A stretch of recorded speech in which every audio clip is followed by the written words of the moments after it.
volume down.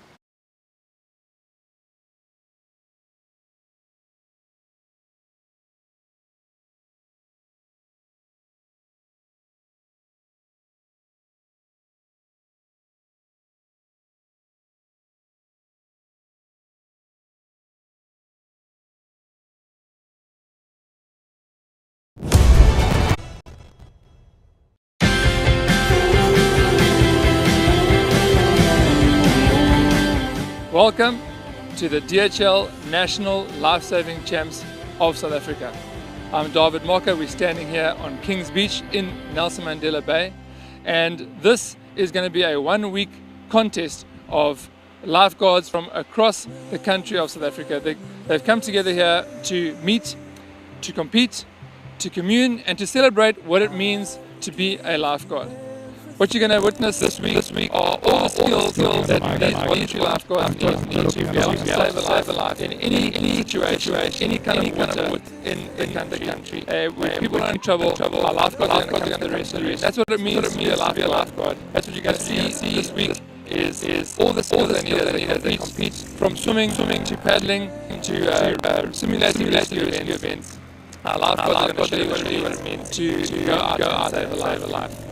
Well, what does it mean to be a lifeguard in South Africa? You know, every single weekend, if you go down to the beaches, if you go down to some more popular waterways, you're going to see our lifeguards in action as they sit on the beach and patrol our beach waterways. These guys have got a certain skill set which makes it possible to do. Of course, every single lifeguard can swim. They need to be able to rescue someone. But it's not just that. They are fit. They can run. They can paddle raft. They can use certain life-saving equipment. And this week here on Kings Beach in Nelson Mandela Bay, we're going to witness our lifeguards compete and test skill set. Ultimately, we're going to see who our fittest athletes are. Lifeguards have to be fit. But not just that, we're going to see our lifeguards compete and test each other. So it's a fantastic meeting of our voluntary lifeguards here in Nelson Mandela Bay, and we look forward to a fantastic week of competition here at the DHL National Lifesaving Champs. Well, I'm here with Stephen Safi. He's representing DHL. DHL have the title sponsors of Lifesaving South Africa, and it is wonderful to have them on board. Stephen, tell me, you're looking spiffy in your lifeguard shirt, I must say. What does it mean for DHL to be involved with Lifesaving South Africa? Yeah, thank you. It's an absolute privilege for DHL to be involved with Lifesaving South Africa. As you know, our purposes are very much aligned. DHL believes, we're not just an international organization that can deliver from anywhere to anywhere on the planet, but it really goes around, what we do allows us to make a difference. And for us, making a difference, it involves connecting people and improving lives. And your purpose of connecting people and saving lives takes that to the next level. So for us, we look for this partnership going from strength to strength, and building on that relationship going forward. So thank you. Well, Stephen, that is fantastic, and I love what you say there about we do what we do so that we can make a difference, and I think that resonates with lifesaving as well.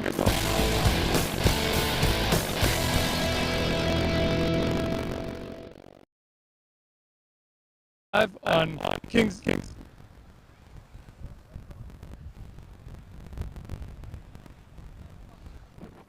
South Africa and the world to Kings Beach. We are here in Oberga, Nelson Mandela Bay, and we are in the thick of it of day one, the DHL National Lifesaving Championships. We've had a number of heats.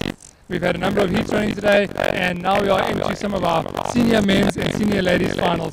It's going to be some of the most exciting racing. These are lifeguards that patrol our beaches weekly on a voluntary basis. They've come together here to compete, to meet, to commune, and to test each other's skills and mettle in the ocean and in the pool for a week-long competition of lifesaving, celebrating all the skills that they need to be able to save a life, perhaps one day. Once a lifeguard, always a lifeguard. Behind me now, we have the men's board rescue final, and we are going to bring you this action as quickly as we can. So enjoy the action. See you in a bit.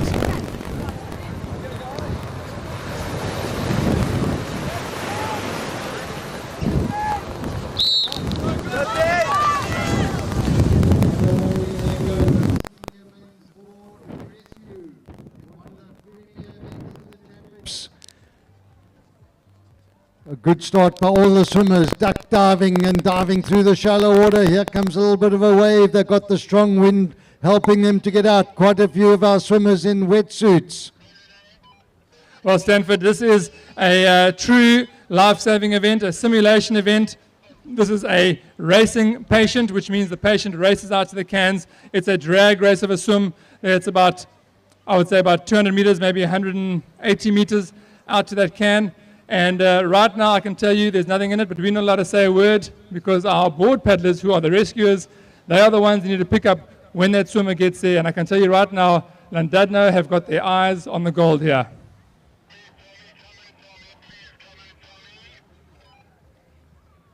Four teams from Llandudno in this finale. Wonderful effort by the club. 4 teams out of... So if you are watching on the live stream now, you'll see there's a great view of the swimmers getting out to the cans. And if you are watching this race on the TV, you'll be able to see who gets there first, but the board paddlers aren't. And we've got 2 clear leaders currently going out to the turn cans. And we're going to wait for our board paddlers to pick up when that swimmer is there. There are board paddlers patiently waiting for that to get there. And Llandudno form are off the beach first, followed by Kings Beach. That will be Keegan Cook who's doing that swimming there. And that is your first 2. Llandudno in 3rd place as well, and Fishhook coming in 4th. Those are your 4 top teams in the board rescue. Llandudno going in 5th, and it looks like Milnerton in 6th place there. And some of these men getting some great speed across the little channel and sandbank. Now it's all about the pickup and then the paddle back into this gusting westerly wind. It's Llandudno with the early lead. A great swim. Kings Beach, a great swim there by Keegan Cook. They're in 2nd at the moment. 3rd, it looks like a team on the left-hand side, closest to the DHL tower. They're catching up to Kings Beach.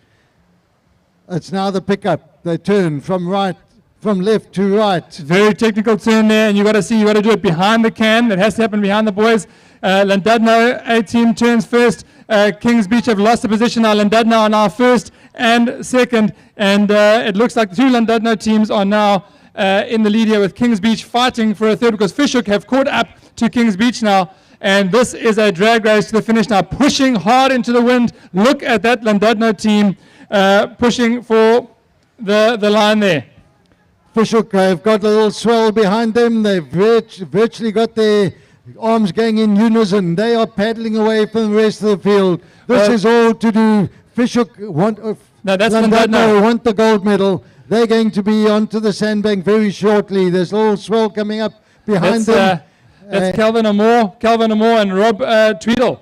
And they are super focused. Look at them go. Calvin Amore and Rob Tweedle from Llandudno A pushing hard for that wave. They've opened up a gap. They got to the can first. They turned first. They are opening up their lead. And this race is going to go the way of Llandudno A. Calvin Amore and Rob Tweedle. 2nd place is still up for grabs, Stanford.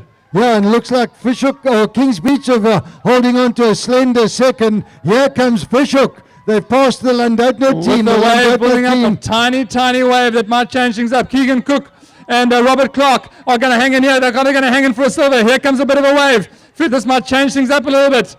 Llandudno grabbed the gold. Here comes Kings Beach for a silver medal.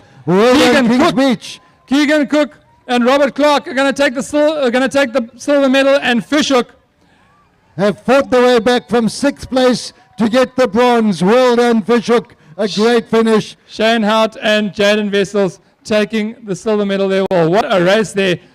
4th place still up for grab here. Llandudno. 4th to Llandudno, 5th to Llandudno, and Milnerton losing a few places at the water's edge. They'll come through in 6th. 7th will be Llandudno, and 8th will be Milnerton. Oh, they've just swapped places in the shoreline. Well, Milnerton doing a bit of an early celebration there, but they crossed the line ahead of that Llandudno team. How about that Llandudno? How many teams were there in there? 4 teams. 4 teams for Llandudno, an all-Cape finale.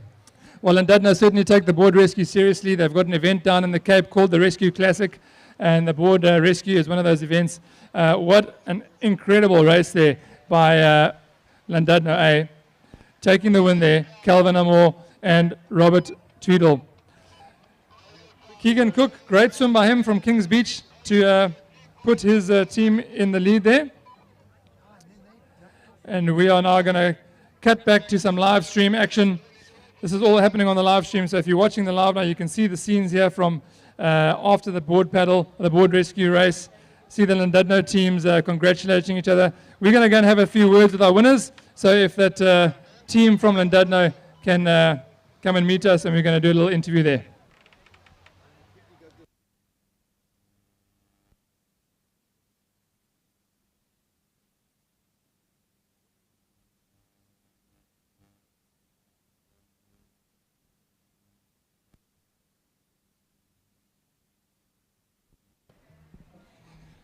Well, ladies and gentlemen, I'm going to make my way down to the winners here of the board rescue and ask them a few questions. Maybe see if we can get the Kings Beach guys as well. So this is going out on the PA and the live stream. So let's go and interview these Llandudno guys and see what they have to say for themselves.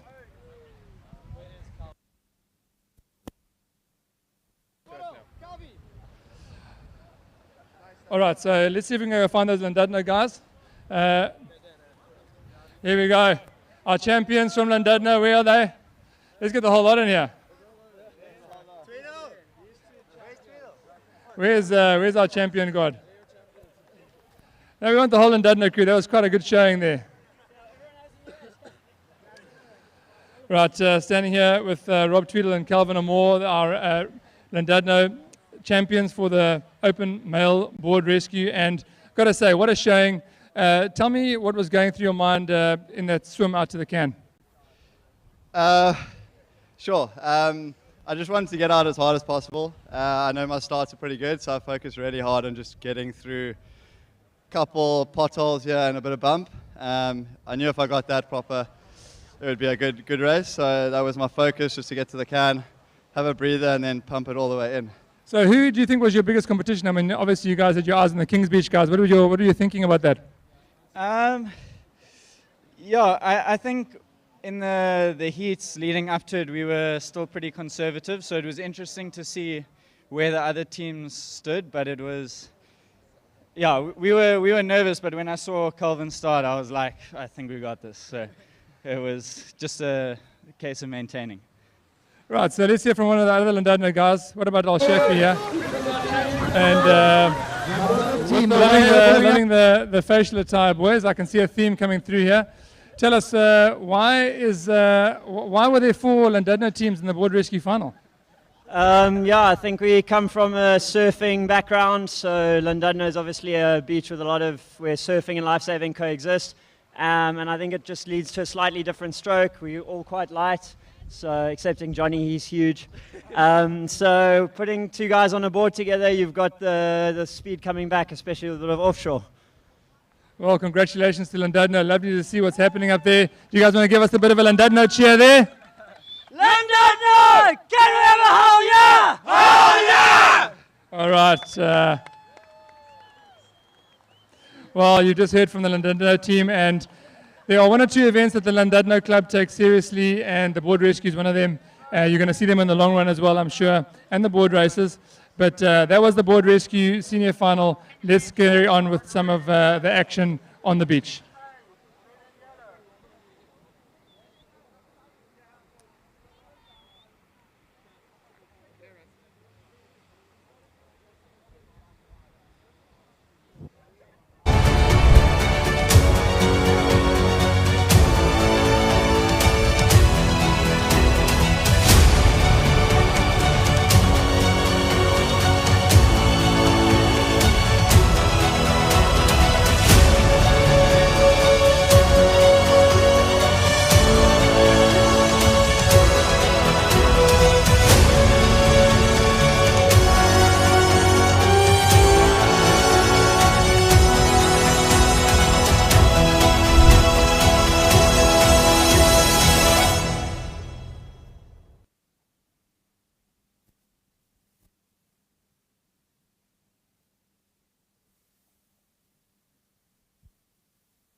All right, ladies and gentlemen, so if you are watching now, the commentary might sound a little bit weird, and that's because the PA commentary is going into the live stream. So live streamers, people watching on the computer or on YouTube, it might sound like I'm talking to you like as if you're on the beach. It's because I am. And if you're on the beach here, it might sound as if I'm talking to you on the computer. It's because I am. We've got two feeds happening at once. Right now, we've got a lot of events happening. There's going to be some senior finals and some junior finals as well. In the water right now, we've got the junior double ski. I think this is a semi-final. So it's the first of two semi-finals. The double skis are the fastest craft in lifesaving, even faster than the surf boats, especially when these guys get onto a wave. So you want to watch the start here. It is frenetic. There's just paddles everywhere. There's hardly space to move in between these boats when they line up next to each other. They've got their paddles next to their skis, and the jump start here is absolutely critical. You get half a boat length in a double ski, you're pretty much gone. It is very difficult to paddle a double ski over a wave in front of you. So the start is absolutely important. So let's watch this first heat in the junior double ski. Away they go. Into a wave, they got started there. That's going to hold them up a little bit. On the left-hand side, look at that. That is a team from Umhlanga Rocks on the left-hand side with Fishhook not giving it away, giving it in their own way. So right now, Umhlanga Rocks and Fishhook, first and second in this semi-final. Bearing in mind this is a semi-final, so they want to get out in front and then save themselves for the final. The final is where you're going to be doing all the work. We've got two teams clear, a third team on their tail, and they're going to be looking for 8 teams to go through here in this semi-final. So we'll see if we can get some shots from the tower and maybe some shots of the senior men's tube rescue, which is busy getting ready. There's 2 semi-finals here for the double ski junior men, and then it is the open men's rescue tube final about to get underway. So plenty of action to look forward to. Stay tuned. You got some, no, you don't really have time to make a cup of coffee, maybe you do, but stay tuned and enjoy the action.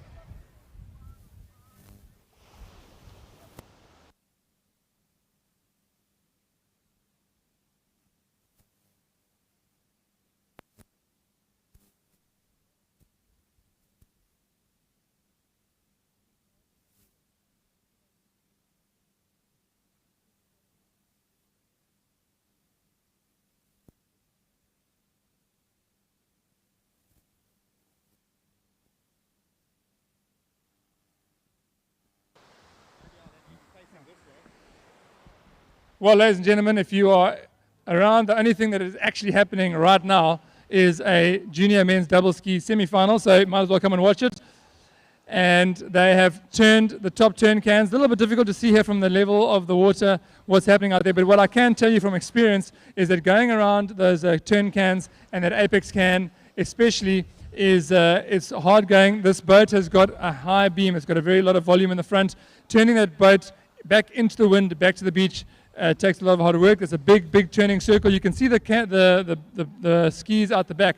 What a big turning circle there is, trying to get that nose to face back to the beach. You get a good turn on the apex, you get all the advantage coming home. You can get half a boat length just on having a solid turn. So you'll see a lot of these guys, especially in the final, they're trying to get an inside line, trying to get some open water. You don't want to put yourself under pressure by boxing somebody in or trying to cut somebody off. You need to get some open water so you can still get your paddles in. And those are some of the tactics involved in a double ski race. Right now, it is a drag race back to the beach. And it looks like 1, 2, 3 Fishhook teams almost in the front with an Umhlanga Rocks team still in there. This is the first of 2 semi-finals. Looking for 8. Fishhook in the middle. Umhlanga Rocks. Those are your top 3 teams picking up onto a little bit of a wave. There's one Fishhook team got a bit of timing issues. Umhlanga Rocks opts not to burn up the forearms. Pushing into this wind like this can really burn your forearms. But here we go, our top 2 Fishhook teams here. They're going to book their space in the final. Fishhook and Fishhook. Obviously got some bragging rights for a little bit later. They're racing for there.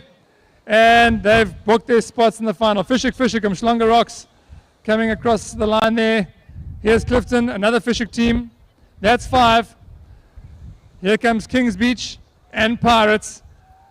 Oh, one more spot and 2 boats. Every time a coconut, guys. 1 spot, 2 boats. It's Fishhook and Durban Surf. Who's going to book their spot in the final? Better up that rating. A wave to mix it up. Fishhook is pushing hard. And, oh, we're going to leave that one up to the judges to see who was that final team that made it through to the final. Right. Well, we are back onto the live stream. All this has been played up on the live if you're here on the beach watching. If you're back at home or you are behind a TV or computer screen, welcome. I hope you're enjoying the action. We just finished watching the first heat of 2 for the junior men's double ski. We are going to move across here and see what's happening in the senior men's arena in a minute, because it looks like our second heat for the junior men's double ski might get underway shortly. So those are the events happening at this stage right now. So our senior men's rescue tube guys are busy getting ready, and that's the southern side of the beach, and then on the northern side of the beach is the second heat of the junior men's double ski. So obviously in the juniors we've got age groups, under 15, under 17, under 19, and for all the individual events, those youngsters will race in the age groups. As soon as it comes to team events, like the ski relay, board relay, taproom relay, double ski, it's open, so all the juniors just jump in a team together. So that's just one race. There's no age group races in the relay events. Relay events are basically the whole bunch together. So under 19s will be juniors in all the relay events, team events, and then open is obviously the open men and women. So let's see if we are ready to go here with the rescue tube. Ladies and gentlemen, while the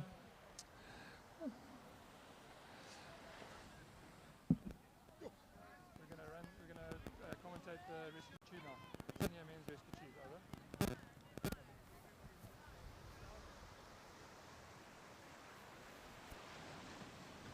Commentating.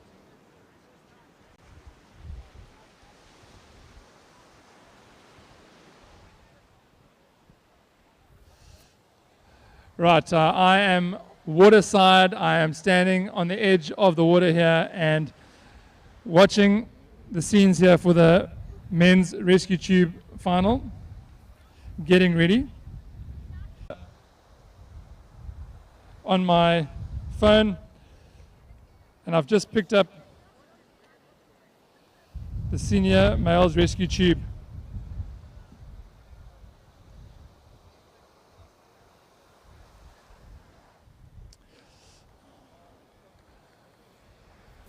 Right, I'm on the water's edge here, and the rescue tube is about to get underway. We've got the team of Kings Beach A, Keegan Cook and Robert Clark. We just saw them in action in the board rescue final. They're under starters orders. Let's watch the start get underway here.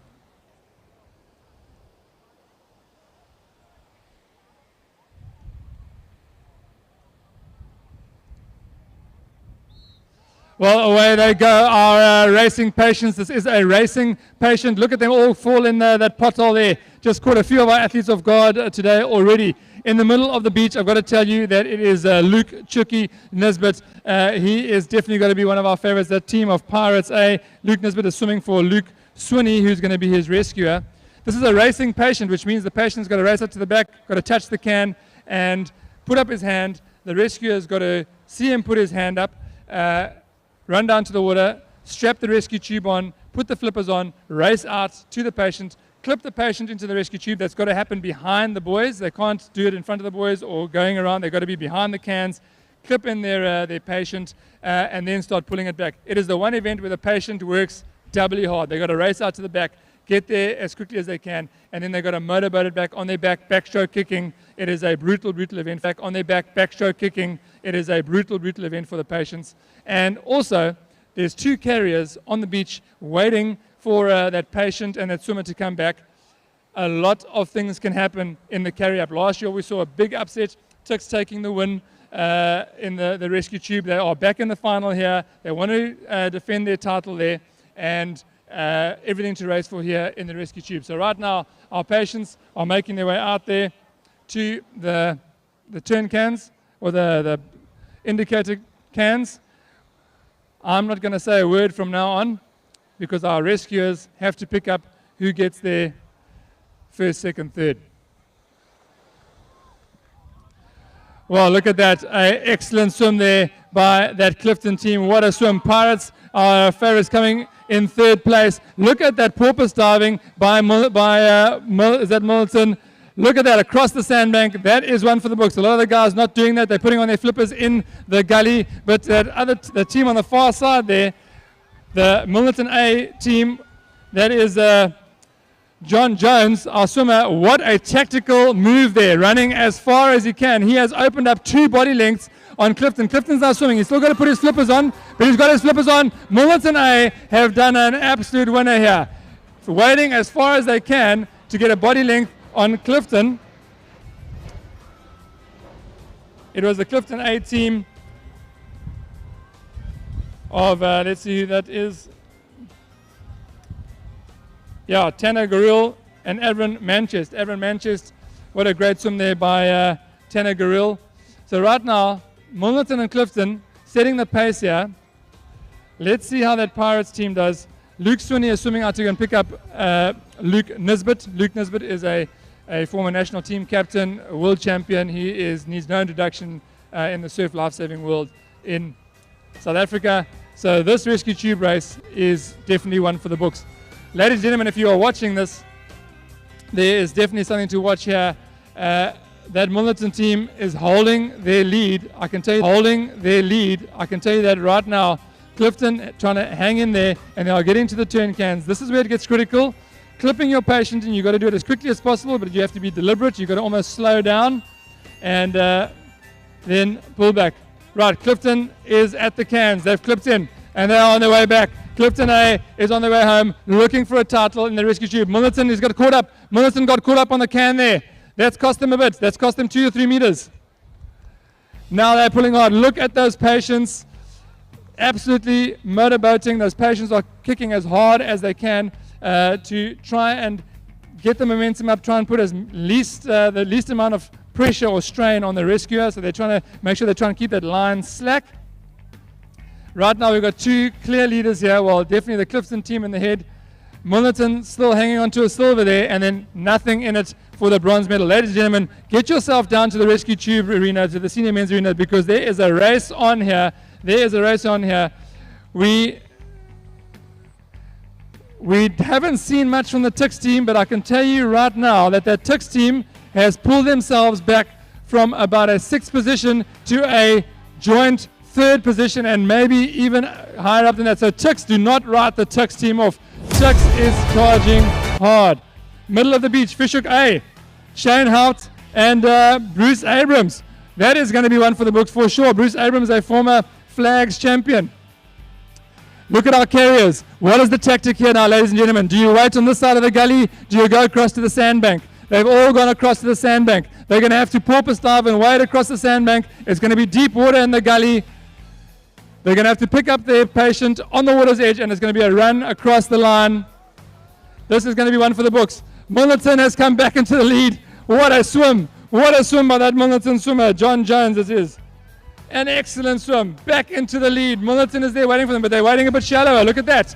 They are almost the shallowest out of all the carriers. Clifton is saying, look at Tix on the left. On the left, the Tickies team has pulled themselves to the front. That current has taken Milton on the right-hand side. The Tix team is dragging. They're up in the gully. They're pulling. Tix has taken the lead from 6th place. Tix is back in the lead. Here we go, the Inland Club, our defending champions. Last year was not a fluke, ladies and gentlemen. They're saying, we are here, and this is our event. We are going to take the event. Look at that Milton team. That is a K we have not seen yet. Excellent K. Across the gully they go. They're going to have to get across the gully. Milton's coming. Pirates is coming. It's not over yet, folks. They got to get across the line. They dropped the patient in the semi. Milton's coming. It's Tix. It's Milton. It's still nothing in it. Tix is going to be your men's champions. Milton coming in second, and what a comeback by the Pirates team.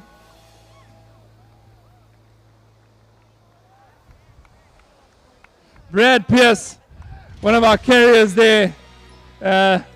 Here comes Kings Beach. Right, if our spectators, well, give a round of applause again, spectators, to our winners there. What a race that was. Who would have thought? I mean, Rescue Tube, what an exciting race that was. Well done to Tix. We're going to go and find those champions quickly. So if you are listening on the PA system, we're going to be talking to the champions of the Rescue Tube. If you're watching live, follow me. Let's go find them.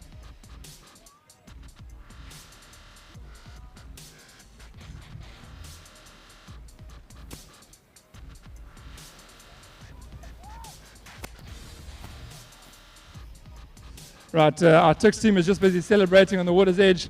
I can't actually walk into the competing arena, so I'm just going to wait up here for them to come back up to the top. What a race by our Tix team. Let me just see if I can grab their names here. And right, getting the obligatory photograph. That one is definitely going to be going to the pool room, I can tell you that much. That is a title. Can I have the Tix team here, please?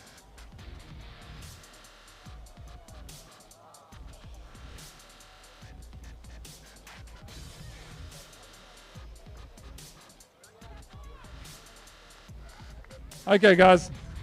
Well, listen. We're going to be conversing in a language that many of you have not heard often, but they do speak it in heaven, I've heard. Tikkies, ek wil 'n bietjie hoor by julle ouens. Daar was definitief 'n taktiek daar met die dra. Julle het gevra oor Monderden was dieselfde, het ook 'n taktiek gehad. Julle het in die semifinal 'n bietjie dinge bietjie verkeerd geloop. Vertel ons, wat het julle gedink daar in die final in? Yeah, I mean, going from falling in the semis to pulling through for my team, it was a difficult one, but we.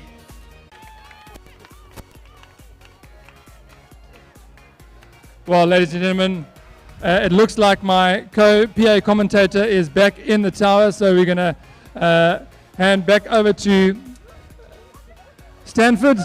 Stanford, what do you say about that race? Oh, David, unfortunately, I was having a quick lunch break, but we've just seen the second of the two junior double ski heats, and also some great paddling happening there. This wind has certainly kept fresh. We are expecting it to less or soften a little bit after 3 o'clock, and it's certainly going to be a busy afternoon. We've got lots of finals, lots of action coming up here at the DHL National Lifesaving Champs of 2023. What are we going to do next? Whatever. We'll still be live streaming everything.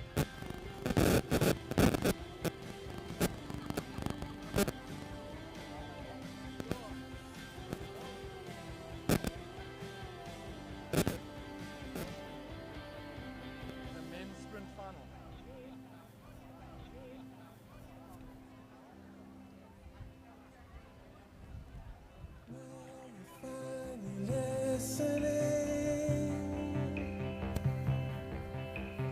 I will give you everything. I was born this way, and I'm here to stay. I'm here to stay. If the love I bring isn't happening, isn't happening. If you see what I can bring, and I will give you everything. My thoughts are spun, and I'm on the run, I'm on the run. The love I bring isn't happening, isn't happening.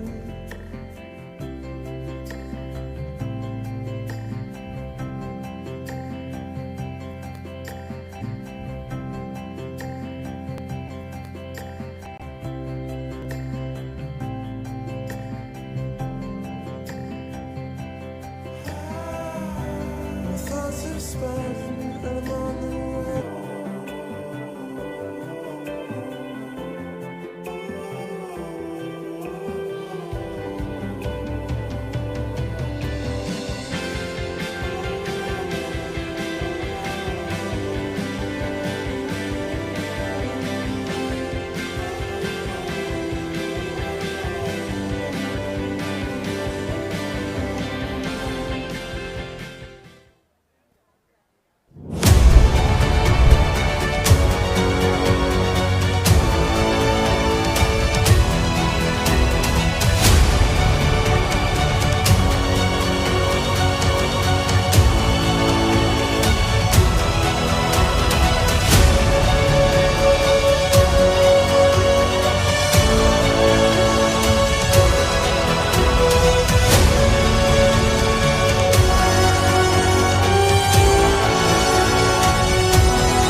Right, folks, it looks like all the tension's going to now flip.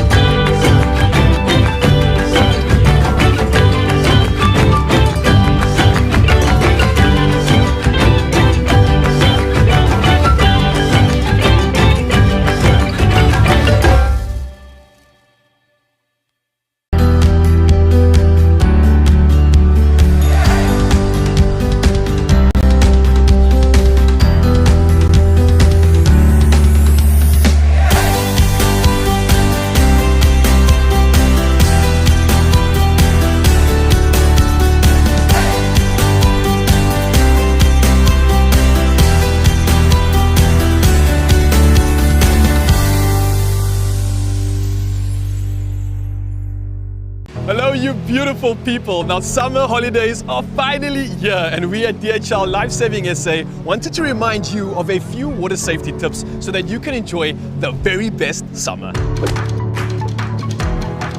It's really important to always swim between the red and yellow lifeguard flags. The location of the flags changes every day and the lifeguards assess the ocean to find the safest place for you to swim.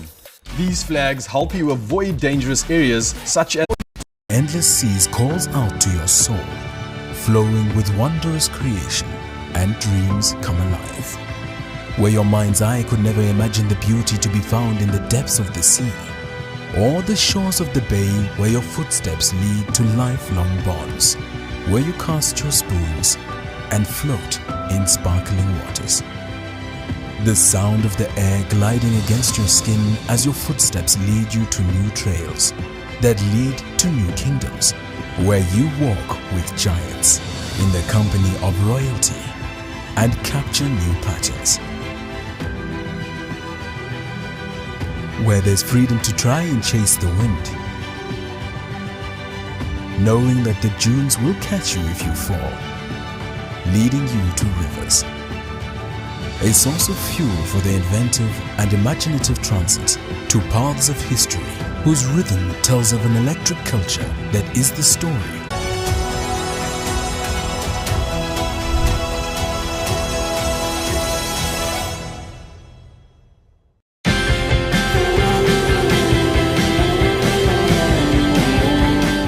Welcome to the DHL National Lifesaving Champs of South Africa. I'm David Mocker. We're standing here on Kings Beach in Nelson Mandela Bay, and this is going to be a one-week contest of lifeguards from across the country of South Africa. They've come together here to meet, to compete, to commune, and to celebrate what it means to be a lifeguard. What you're going to witness this week are all the skills that these voluntary lifeguards need to be able to save a life in any situation, any kind of water in the country. If people are in trouble, our lifeguards are going to come to the rescue, and that's what it means to be a lifeguard. That's what you're going to see this week, is all the skills they need as they compete, from swimming to paddling to simulated rescue events. Our lifeguards are going to show you what it means to go out and save a life. Well, what does it mean to be a lifeguard in South Africa? You know, every single weekend, if you go down to the beaches or you go down to some of our more popular waterways, you're going to see our lifeguards in action as they sit on the beach and patrol our beaches and waterways.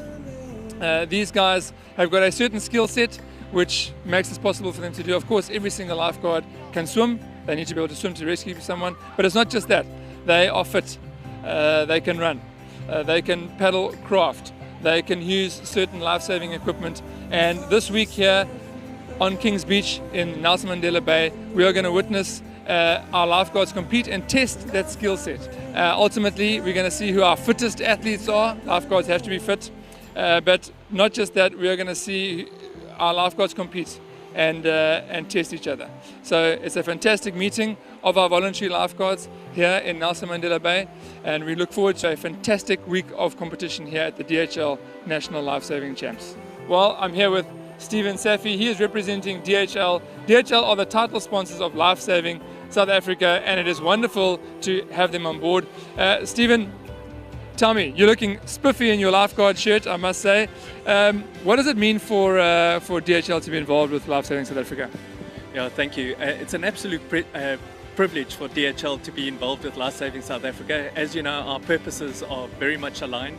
And DHL believes, we're not just an international organization that can deliver from anywhere to anywhere on the planet, but it really goes around, what we do allows us to make a difference. And for us, making a difference, it involves connecting people and improving lives.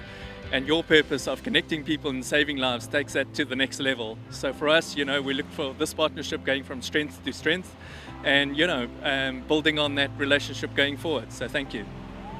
Well, Stephen, that is fantastic. I love what you say there about we do what we do so that we can make a difference. And I think that resonates with Lifesaving as well.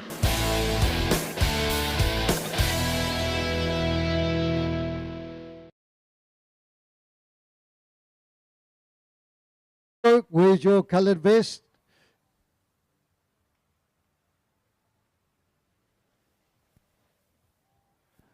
Right.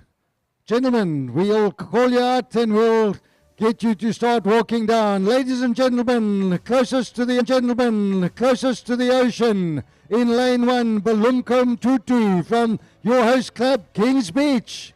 Start walking down to the start, Balumko. In lane 2, a young man who grew up here at Kings Beach is now moved to Summerstrand, the yellow and black skull cap, the blue vest, Nick Kingston. In lane 3, in the colours of Llandudno, Jonathan Lucas in lane number 3. Running in the orange vest. Lane 4, in the colours of Milnerton, Ariel Mausenbaum, Bomb. A young man who's also received a couple of bravery awards over the last couple of years for his actions off Milnerton Beach. Lane 5, in the colours of Umhlonga Rocks, and the bright green vest, Braden Bergset in lane number 5. In the colours of Marlin, and the red vest, it's Rudy Bood from Marlin, lane 6 from the Hessequa district.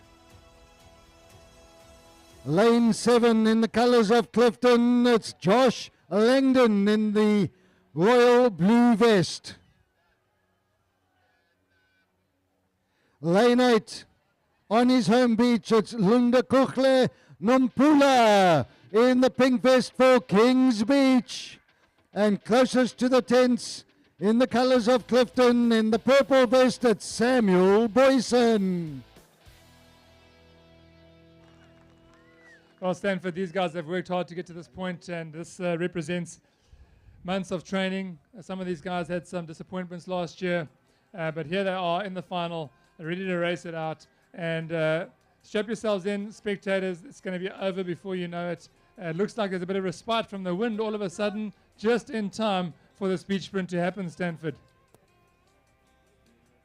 And Samuel is a winner of his age group at the World Championship. So, ladies and gentlemen, we're about to see a sprinting feast in front of us. 9 men all chasing for gold.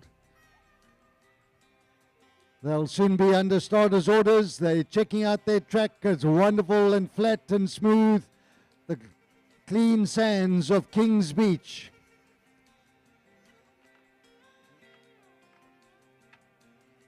And finish judges, we hope you're all sharp and ready. The video operator is on the finish line and ready.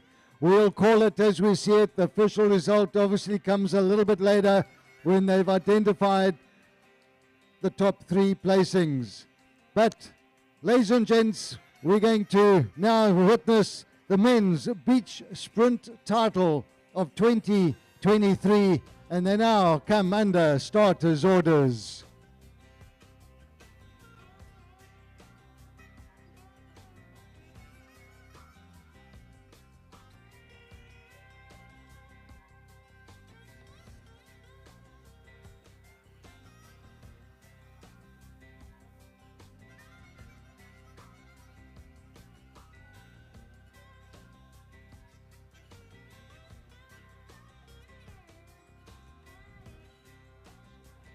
Our starter is Bruce Roberts, and he has them under starters' orders.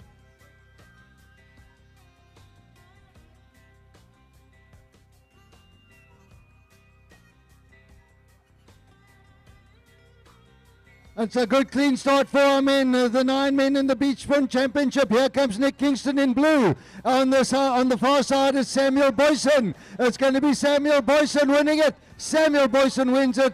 Looks like Ardeel Mazenbaum could have got that second, and it's anyone's guess on third. What a great race. Put your hands together, ladies and gents, for our top beach sprinters.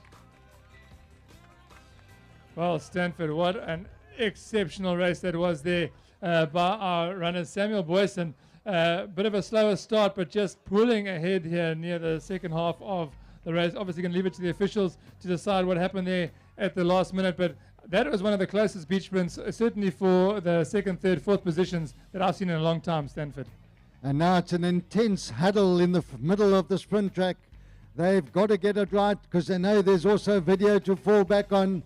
But we'll wait for the official result there. We think it's Samuel Boyson from Ardeel Mazenbaum, but third place is anyone's guess. Well, Samuel Boyson there was, looked like he was jogging the last part there. Obviously a junior youth team representative for South Africa last year, and a bright prospect for our beach sprinting future for the national team. Right now, if you are on the live stream, you're on YouTube, you'll be able to watch a replay. So here's a replay of the sprint as it happened, stride for stride. Just look at how these guys are absolutely pushing, marching their way down the beach. You can see that the finish there, Samuel Boyson just easing up a little bit. He had a gap. He knew he had it in his hands, and he could celebrate the victory a few meters before.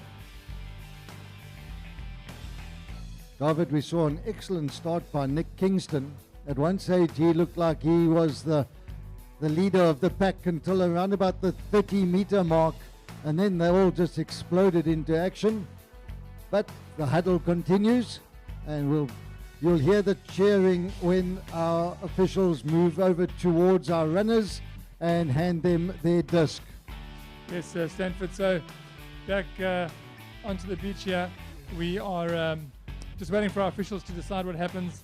And so what the process is they confer, they decide, they look at the video footage, and they go and line up in front of their lane. And it's almost like a de facto prize-giving medal ceremony.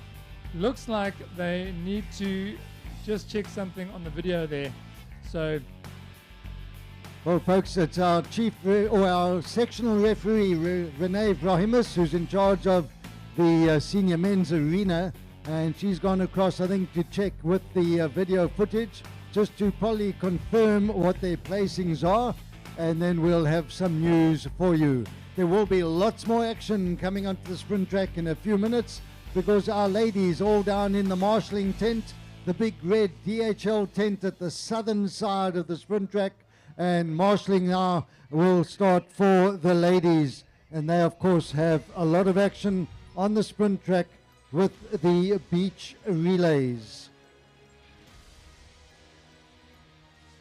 So the replays have been running once or twice through the live stream. I'm sure that everyone that's watching on YouTube probably already knows what the results are. Maybe not for the minor positions. Tender moments here. Of course, points up for grab all the way through the athletes here. And it's at this point of the competition where our focus changes from the runners to the officials. The huddle is under intense scrutiny.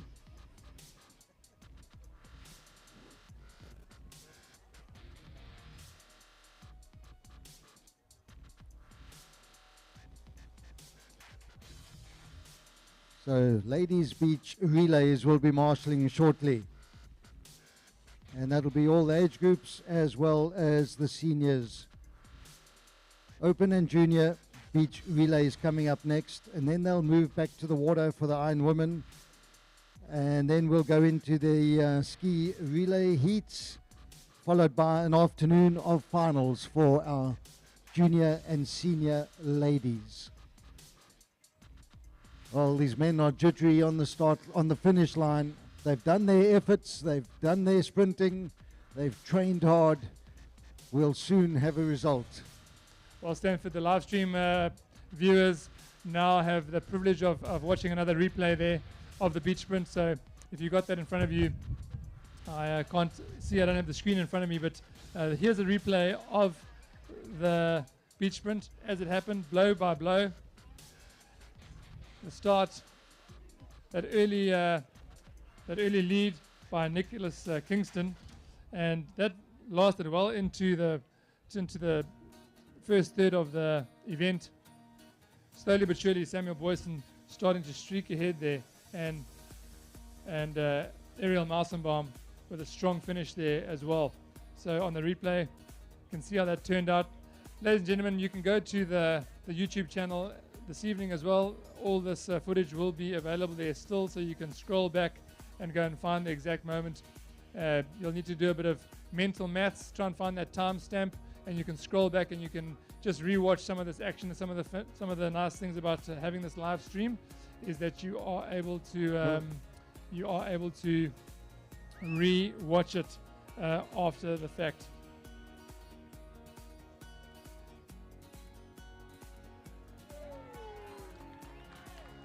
Samuel Boyson is your beach sprint champion from Clifton. Ariel Mousenbaum of Milnerton comes through in second.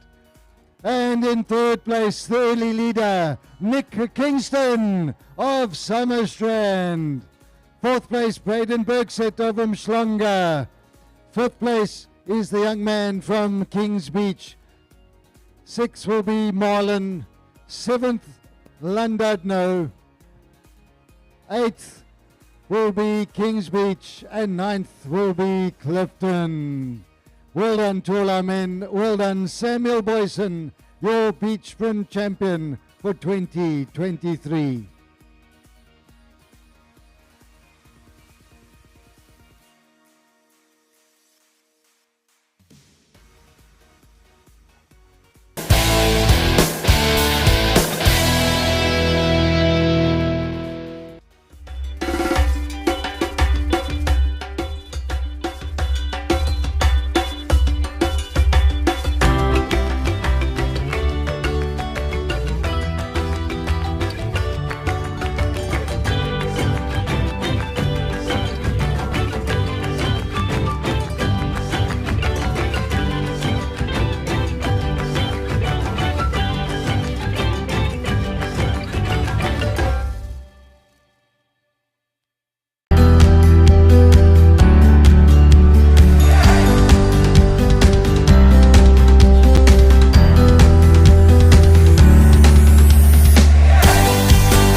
Hello you beautiful people. Now summer holidays are finally here and we at DHL Lifesaving SA wanted to remind you of a few water safety tips so that you can enjoy the very best summer.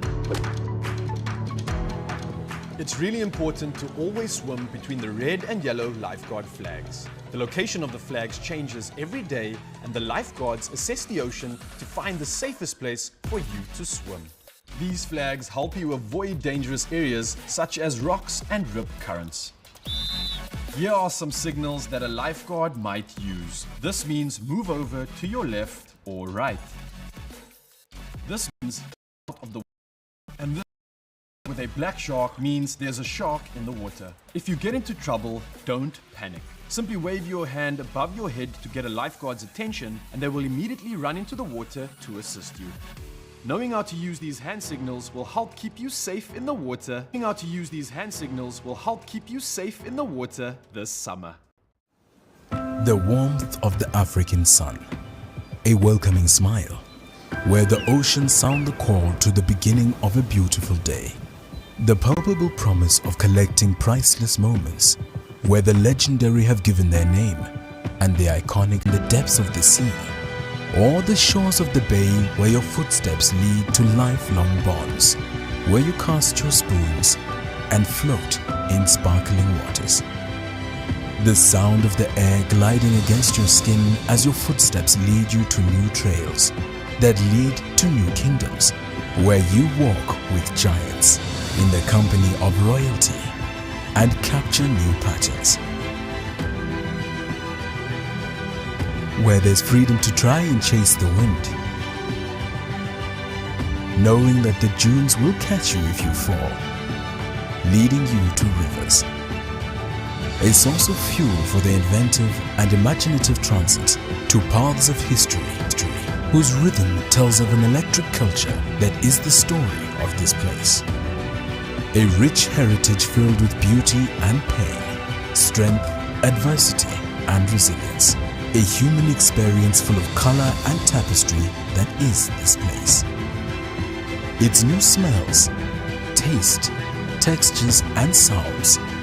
A rhythm that opens your heart to the spontaneity, fun and happiness for which our new normal has left us longing can be found in this place. Where the familiar and the new, from sunrise to sunset, fill the streets with life. Heartbeats of people whose warmth of spirit shines bright like stars in a warm summer's night, with arms wide open to welcome you to this place, a place where you make memories.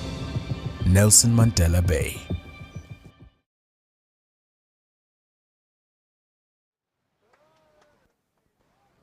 Right. Well, ladies and gentlemen, on the beach and on the live stream, welcome back to all our live stream viewers. On screen now, you can see this is the first heat of the junior Taplin, and they are in the water, and we have now cut to the senior men's Ransom, and that's going to be their next event that we broadcast over the live stream, is our senior men's Ransom Run Stanford, and we've got a big event here ahead of us. We've got some of our reigning champs in the mix here. Luke Nisbet is here, Christian Davison is there, Noah Lombard is there as well. So certainly this is going to be a event of note, especially with this longer run for the Ransom Run. What do we have to look forward to here in the Ransom Run, Stanford? Well, look out to sea, and there's 6 boards coming down now up. Nice wave across the sandbar, and that's the junior Taplin. But David, yes, the Ransom Run, one of the blue ribbon events of the championships. Yeah, so off screen there, if you're watching the live stream, the surf is starting to pick up a little bit. This is going to mix things up. And certainly in the Ransom Run, we saw earlier in the heats how 1 or 2 waves can change things up, even if they are small. But on screen right now, we have our senior men's Ransom runners on the line. This is for a national title. This is for a national title, and the Ransom Run is probably, if it comes to a true simulated rescue event where you're going to run down to the water to go and save somebody, the Ransom Run is probably the most authentic. You're going to be getting into the water after a hard run to the water and then start your swim. What's important here is you're obviously going to start hard in the run, but you need to remember that there's a swim after that, and you need to make yourself around the cans. There's a proper swim lineup as well. They have, it's a good 400 meters swim, which is obviously the swimming distance that we want for lifesaving. It is the swimming distance that you have to be able to do to become a lifeguard. And there we have some beautiful scenes of Kings Beach, and we can see our Ransom Run finalists lining up and ready to take on this event. We have our senior men's rescue tube champions from Tux. They have made it through to the final, and they are in this event. Interestingly enough, wetsuits are optional, but I can see there's a good lot of our athletes here on the line that have opted not to wear a wetsuit. And certainly, Stanford, a wetsuit is going to help you when you're swimming. It gives you a bit more buoyancy, gives you a bit more speed. And I can see that, yeah, certainly one of our favorites there. See, Len McKay is in there as well from Bloemfontein. He's got a wetsuit on. Noah Lombard got a wetsuit on. So, tactical decisions here. The Kings Beach guys haven't got wetsuits on, but they are busy being briefed by our marshal now, and they're going to start their run down to the flag, back out around the cans, back around the flag and to the finish line. Well, folks, as we wait for that, you can see how the spray is being whipped off the blades of the paddles as the paddlers come in at the end of their second leg of the junior Taplin relay. Also, talking about wetsuits, in open water swimming, it's a known fact that a wetsuit will help you about a minute quicker over a kilometer. And this isn't a kilometer swim, it's maybe closer to 400 meters. So you could get a little bit of advantage from the wetsuit, but the water's not that cold. It's around about 16, it's optional, and the wind is the wind chill factor is the thing that'll start getting our competitors a little bit later, as Fishhook hit the beach very comfortably in the lead at the end of the second leg of their junior Taplin relay heat. Clifton are in a solid second. So it looks like our runners will be heading off south towards MacArthur Baths. And away we go, the senior men's Run Swim Run title of 2023. Well, look at Len McKay-Douglas. He's streaked into the lead here. He knows he needs a strong run. He was left a little bit behind in the semi-finals of the Run Swim Run. And a little bit of the confusion there as to which way around the flag. Durban Surf takes the lead now. And here they come back to the turn flag. Durban Surf in the lead. McKay-Douglas is in second. Is that Keegan Cook from Kings Beach? No, that's one of our inland clubs. No, Keegan Cook from Kings Beach, a triathlete, and he's in third place now. Luke Nisbet in fourth place from Pirates. Those are your top four going into the run. Across the gully they go. Bit of a porpoise dive. It's going to hold them up a little bit, and they get onto that sandbank now, Stanford. That is some tough porpoising there at this point. Yes, and they've got to start wading and then ducking and diving. And right, we'll try and break away for the starts of the beach relays, and we'll fill in between the action on the water. But we'll go to the start of the first beach relay runoff.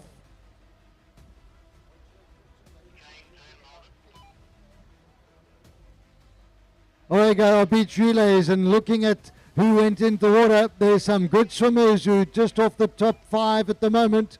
One of them being Christian Davidson in the colours of Summerstrand, the national champion last year.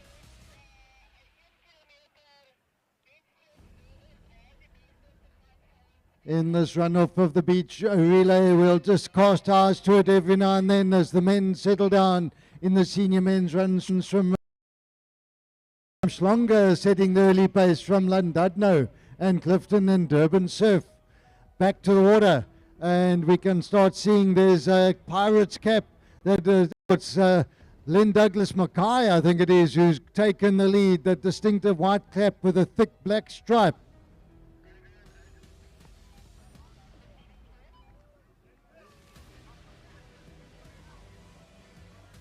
Well, Stanford, this is a race of note here, and we are busy just calling this. They are hit the first 2 turn cans, and they are making their way on the back. This is a race of note here, Stanford. Look at this.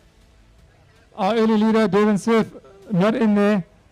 I can see the cap of Keegan Cook is in there, and there are 3 of them shoulder to shoulder, all next to each other.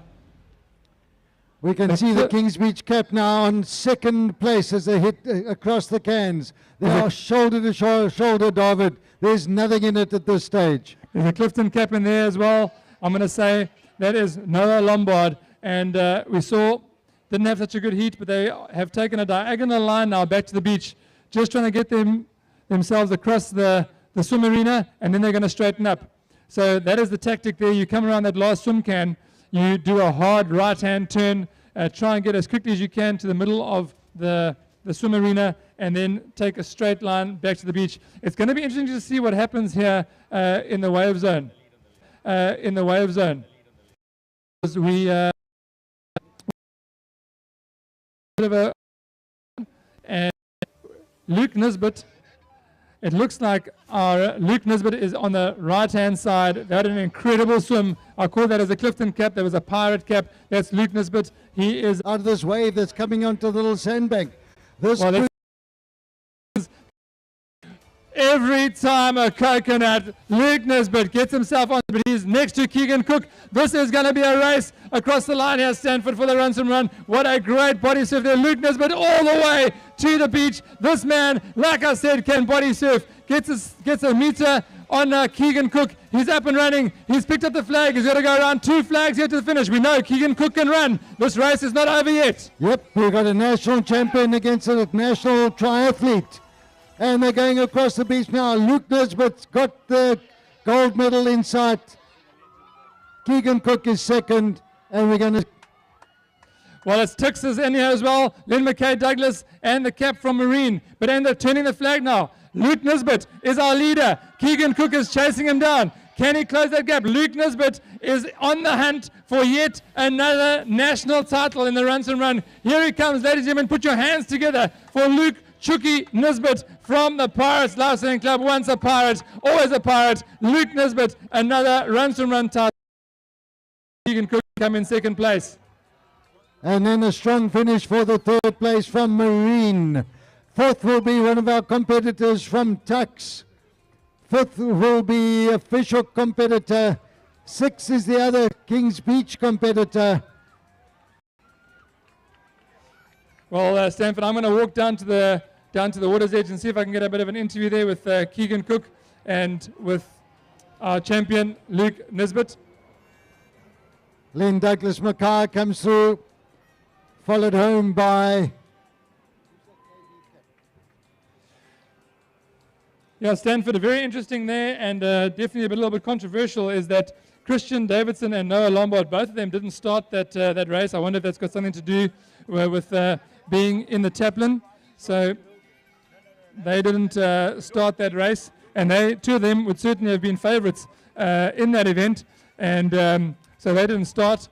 But all hats off to our champion, Luke Nisbet, who we would like to grab for an interview now. And he's one of the older guys in that field.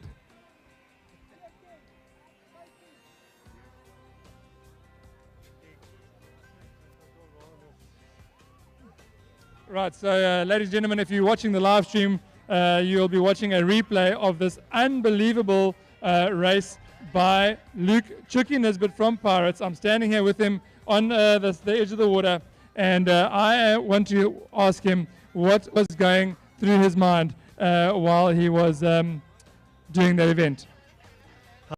Thanks very much. Yeah, she's the first thing to begin with. I thought it was quite a long run to begin with. Then obviously with this bank as well, it's a long run up there to that first can. So yeah, a little running involved. And yeah, I was just trying my best to get on that inside line going on the first can. Myself and Kings Beach had a very strong dice coming in, and I was very fortunate just to pick up that last wave. Well, you say very fortunate. You know, one thing I know about Luke Nisbet is he can body surf. And I got to tell you, it was as if it was scripted at exactly the right moment on the sandbank. Here comes a wave. It opens up the gap. You milked it all the way to the beach. How did you plan that? Yeah, Dov, when it goes your way, it just goes your way. Hey? You don't really plan it, but yeah, you just got to take those good luck when it comes to your way. Well, ladies and gentlemen, that is your champion for the 2023 Ransom Run, Luke Nisbet. Another round of applause if you are around here for our champion. Well done, Luke. Another one for the books. And that's going straight to the pool room. Thanks, Dov. Thanks very much. Well, back on the live stream, that was our champion for the Open Men's Ransom Run. What an incredible race. You can go back and watch a replay of that. Men's Ransom Run. What an incredible race. You can go back and watch a replay of that. That finish was something to behold. Keegan Cook was in it and also picked up that wave, just picked up his head a little bit too early and dropped off the back. Luke Nisbet pushed that foamy all the way to the beach, just about got up and ran, and he had that 5 meters and he held it all the way. So fantastic racing. Let's carry on with the action here on Nelson Mandela, on Kings Beach in Nelson Mandela Bay.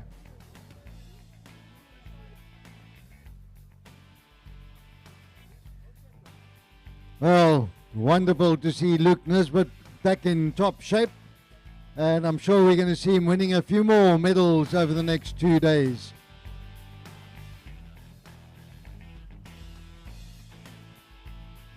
So, Taplin relay, Junior Taplin second heat now on the start line. Back to David.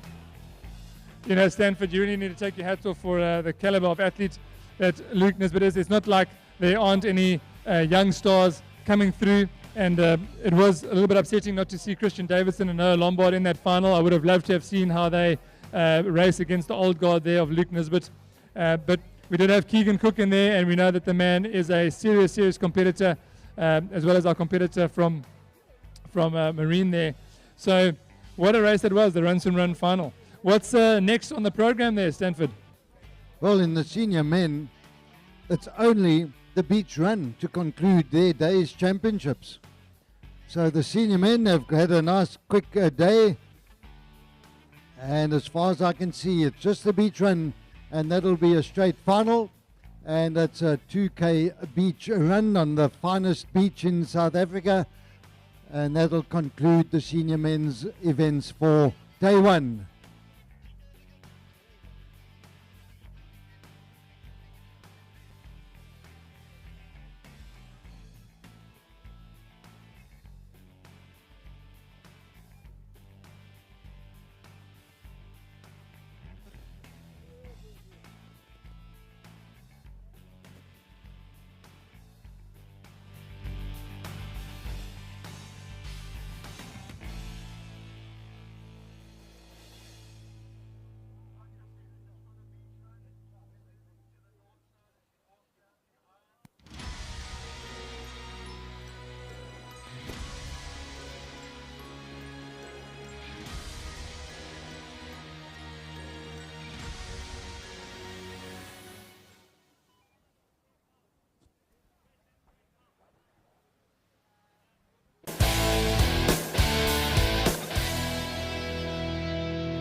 Junior ladies beach relay starts off as we start now the marshalling for the final senior men's event of these first day of the championships.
Hello, you beautiful people. Now summer holidays are finally here.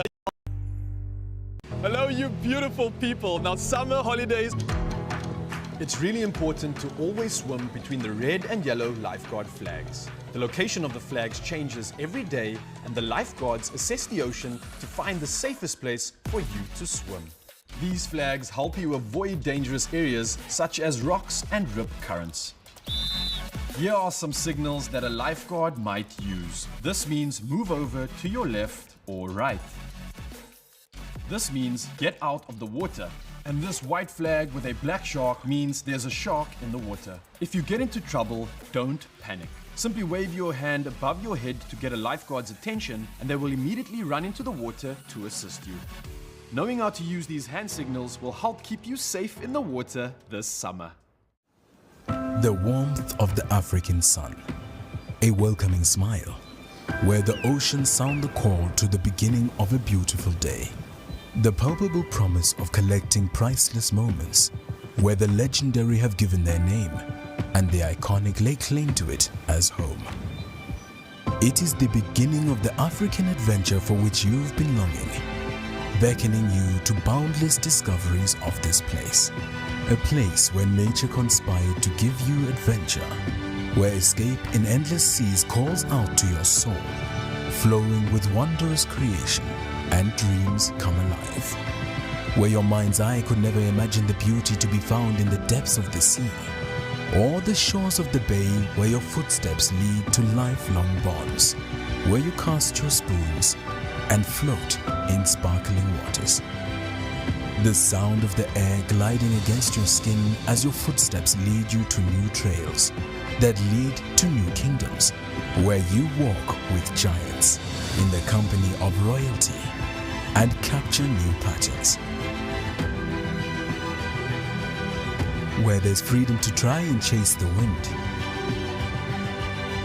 knowing that the dunes will catch you if you fall, leading you to rivers. A source of fuel for the inventive and imaginative transit to paths of history whose rhythm tells of an electric culture that is the story of this place. A rich heritage filled with beauty and pain, strength, adversity and resilience. A human experience full of color and tapestry that is this place. Its new smells, taste, textures and sounds. A rhythm that opens your heart to the spontaneity, fun and happiness for which our new normal has left us longing can be found in this place. Where the familiar and the new, from sunrise to sunset, fill the streets with life. Heartbeats of people whose warmth of spirit shines bright like stars in a warm summer's night, with arms wide open to welcome you to this place, a place where you make memories. Nelson Mandela Bay. What is up, you beautiful people? So I'm out in Cape Town with DHL Lifesaving South Africa, finding out from local beachgoers if they know anything about water safety knowledge. You ready for it, Mzansi? So what do you love most about Compton Beach? This is my first time at Compton Falls. It lives up to the hype. Okay, you guys ready for some volleyball? Yeah. My name is Brian, I'm ready for some volleyball. Let's go!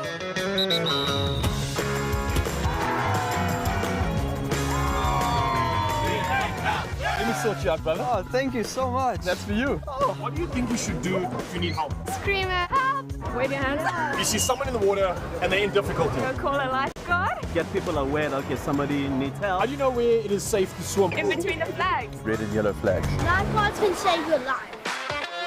It's down.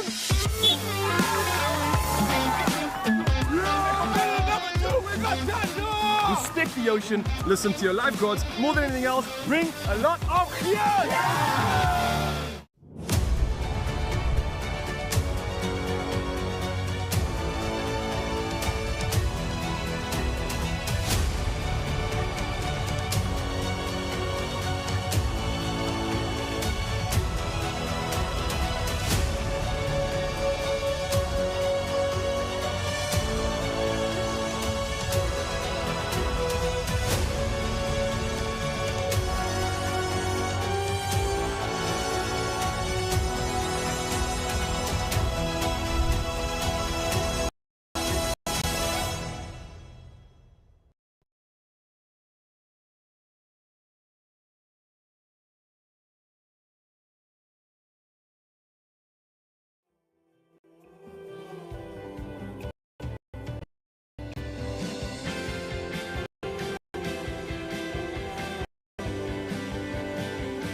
making their way down the beach here. Llandudno got a good, strong lead now, handing over their baton. They've got to do it behind the line. They do it behind the line, and right now Llandudno is streaking ahead. Clifton has now taken a lead off of Fishhook. Still hanging in there. They're going to take 4 teams, I think, through to the final. Durban Surf coming through strong now. Fishhook better hurry up. That baton gets dropped. They hand it over behind the line. She just picks it up and goes, opening up the door for Clifton. Clifton coming through, going to book their spot in the final here. Great running here by the Clifton team to book their spot in the final. We'll leave it up to the judges. Hopefully all the changeovers are together there. Llandudno, Fishhook, Durban Surf are your top 4 teams there. Llandudno just missing out. And here comes our final team, finishing in style across the beach. Well done for running in the beach relay. That is the Clifton team. Well done, guys. That was your first heat in the ladies beach relay. So we're going to wait for judges just to confirm, and from there we'll move on to the next heat. For those of you that are here on the beach and not watching on the live stream you can't see what I'm seeing now, but just having a look at the last of our junior taplin handing over to their runners. How the junior taplin works is you've got a swimmer, a board paddler, and a ski paddler, and they get drawn into a draw, and then they've got a runner. The last leg is always the run. It's a sprint basically from knee-deep water up around a banner and to a finish line. That's how the taplin relay always finishes. The order can change between board, ski, and swimming. So Senior and junior ladies team managers, please urgently to meet with Dale and Tommy at the finish line of the sprint track. Junior and senior ladies team managers, Tommy and Dale need to talk to you. They're alongside the gazebo at the finish line in the sprint track.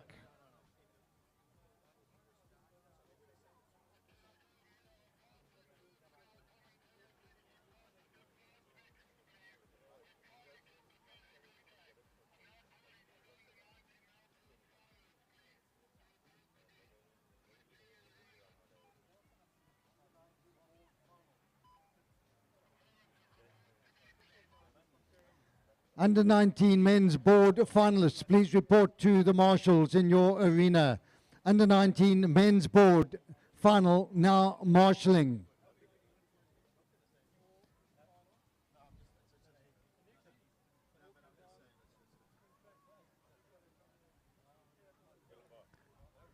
Senior ladies and junior ladies team managers, final call. Please, you need to meet at the finish line. Dale and Tommy are waiting to talk to you.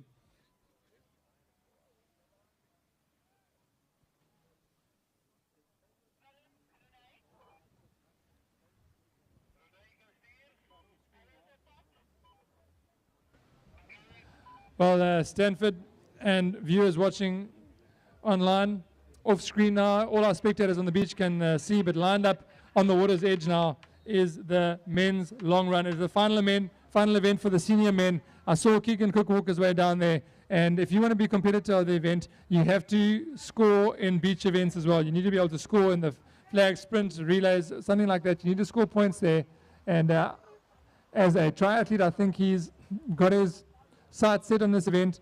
They're going to run all the way down to the bottom end of the beach. Our live stream viewers can't see that happening right now, but I'm just going to be calling it anyway. Stanford is our senior men's long run. That's a hard sand.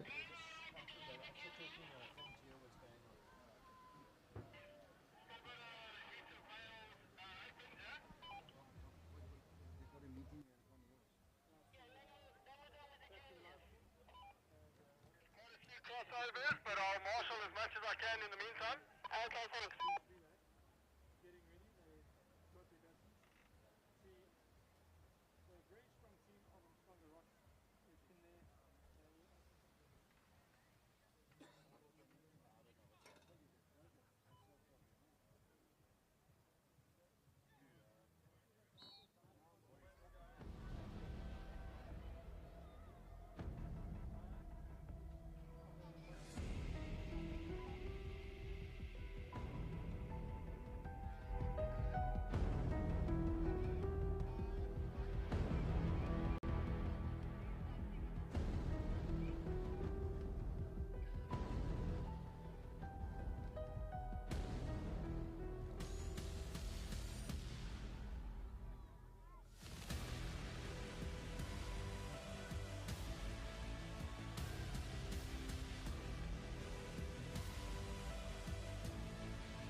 Well, exciting racing there now. Sorry we didn't call that semi-final, but we had a great run there by the Mshlonga Rocks team from basically leading from the second leg onwards, clean changeovers there, and had the luxury to just slack off down to a jog near the end there. And that is the power of a clean, good changeover, Stanford, for our for the beach relay. Very, very important that you can do it at pace, that you do it behind the line. If you get it right, then you are going to do well in the beach relay. So that was the second heat in the senior ladies beach relay, and now going to go off screen, and we're going to talk about the open men's long run, the last final of the day, coming down the beach, Stanford. Yep, and David, they've just turned at the harbour wall, and they're running back.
Junior ladies, Stanford. I think it is a final, and it's certainly a strong start. Clifton, top of the beach. All right, let them settle down as we get ready for another start. And on the sprint track now, it's Clifton out in front. Can they hang on? Here comes Umhlanga Rocks. Umhlanga Rocks with a strong finish in that leg, and they hand over in second spot. Clifton now coming with a strong one. Clifton from Umhlanga, from Llandudno, and another Clifton team. These ladies to the final changeovers. In the red vest, it's Clifton with shoulder to shoulder. They come down the beach here. Umhlanga Rocks and Clifton. Umhlanga Rocks had the clean change over there. Stanford. Here comes Clifton. And it's going to be Umhlanga. Umhlanga kick in with the afterburner. They blast across the line. Umhlanga from Clifton. And Llandudno will get bronze. Clifton, Llandudno, Plet, and Fishhook. Wow, what a run that was by that Umhlanga Rocks team. And honestly, just shows you the power of a clean changeover. Definitely wasn't the first time they did that. And great running there by Umhlanga Rocks and Clifton. Those two teams going head to head here for the beach relay title winners. Stanford.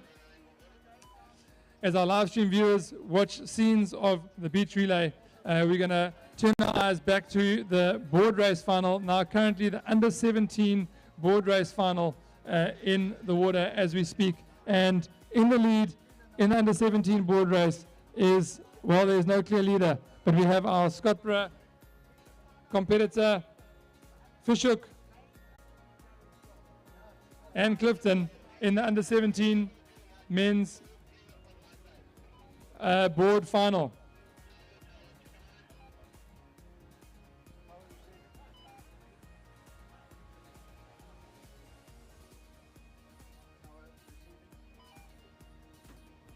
Right, around the last swim can they've gone. They don't have to go around the swim can. No, they have to go around the swim cans, looks like it. Pushing into the wind. All of our front paddlers were on their tummy, but now getting onto his knees is the Fisher Cap. In the lead, Scotborough. It's our Scotborough competitor. He's putting in an absolute stormer here.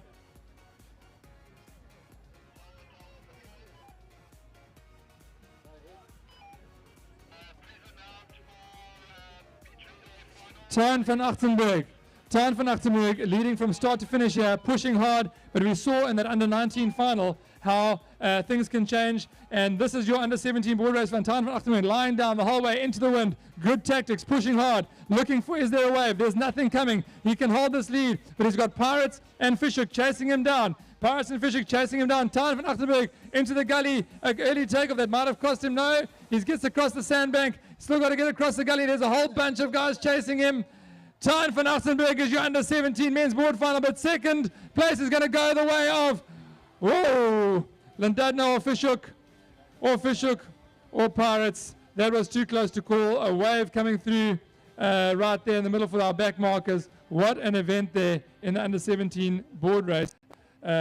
Dramatic scenes. What a paddle by Tuin van Achtenberg from Scotborough, Stanford. Well, senior ladies, please report to the marshalling area for your beach relay finale. Senior ladies beach relay final, now marshalling. On the beach, in the senior men's arena, which has concluded, we are now asking the senior ladies doing Iron Women. That is next. You need to report to the marshals in the main arena alongside the DHL Tower. Senior ladies, Iron Women.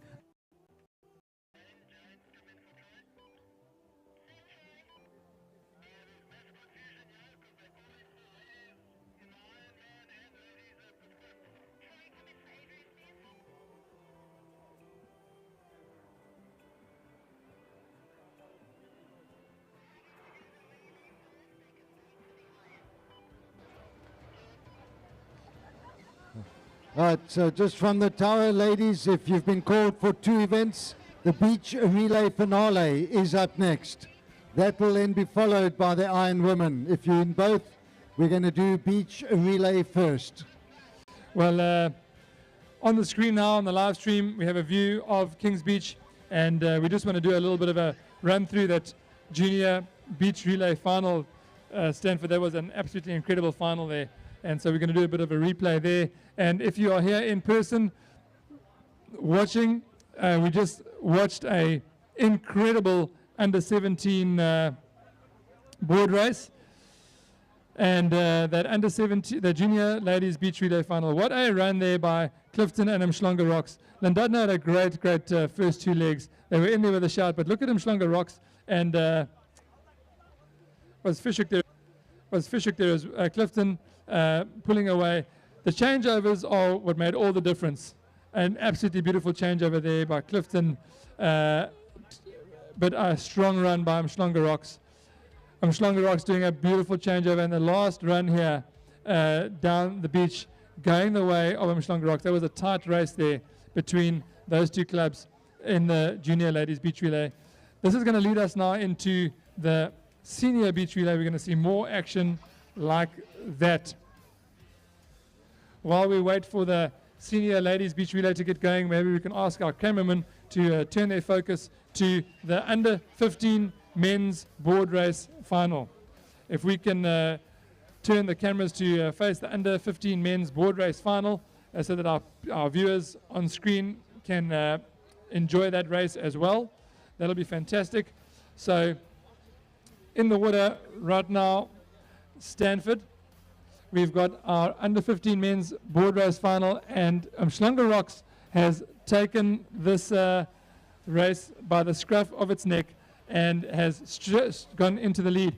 Bit of a wave building up now, and what was earlier was a smallish wave earlier has now turned into a significant race changer. Everything can change here in a moment's notice with this wave building up over the sandbank. So, leading this under 15 board race final, Mshlonga Rocks, on his tail is Llandudno. These competitors were nippers just last year, and this is their first year in the life-saving ranks. Mshlonga Rocks really taking it to him now and turning that can first, pushing hard. They're going to be pushing back into the... Still laying down and turns the can. You can see how Llandudno dropped his foot there just to get that nose around. Just going to see if we can get the start list here. Right, we are on our way home here, and the under 15 men's board race. Mshlonga Rocks, our early leader, still stroking hard, but here comes Llandudno. A Llandudno cap knows how to paddle a board, I can tell you that much. And that is going to be Riley Smith, the terrier from Llandudno, who is catching up slowly, stroke by stroke, right next to Mshlonga Rocks. Trying to pick up who that Mshlonga Rocks competitor is. But also here, right behind them is Matthew Pincente. They've opened up a big gap here. Mshlonga Rocks and Llandudno, head to head. I think it's Gal Bittencourt Marks for Mshlonga Rocks. Marks and Smith. But look at him stroking for the line here. They are well away from the finish line here. I wonder if Gal Bittencourt Marks knows that. Looking for the finish. Here comes the wave. Can you believe it? Matthew Pincente from Llandudno pulls down the front of one. It's going to be a little bit too late for him. Riley Smith is up and running. They've got to get across the gully. Riley Smith bunny hopping across. A beautiful finish there. Llandudno is going to take the win here. An absolute textbook race there. A strong finish. Gal Bittencourt Marks, our early leader. And here comes a big bunch of guys. A big bunch on this wave. The whole bunch of them. Look at them. They're going to have to get across that gully. Some of them coming short on the left-hand side. Good finish there. Woodridge coming through. And Durban Surf just behind Fishhook there. Well, how about that? Exciting all the way through. And we're now going to go to the start of the Senior Ladies Beach Relay Championship. The ladies who are not taking part there in Iron Women, if you can start getting yourselves ready at the marshalling area, senior ladies Iron Women. But on the sprint track now, senior ladies beach relay championship. They're coming under starters orders.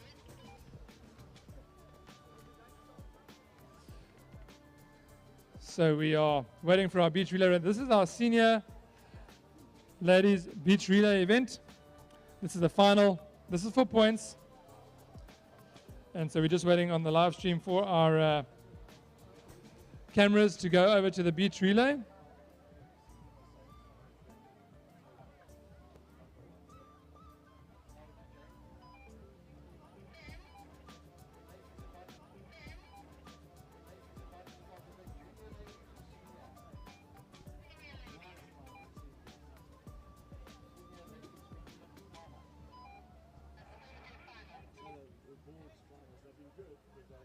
All right, so the Senior Ladies Beach Relay Championship of 2023. Closest to the water is Fish. And these guys have got it taped down to an absolute art. So we can see right now, lined up, they're waiting for the finished judges to get organized, and they're going to be coming under starters orders soon, Stanford. Well, there's another team from Clifton. So 3 Clifton teams, 2 from Llandudno, 1 each from Fishhook, Milnerton and Umhlanga, and they go under starters orders.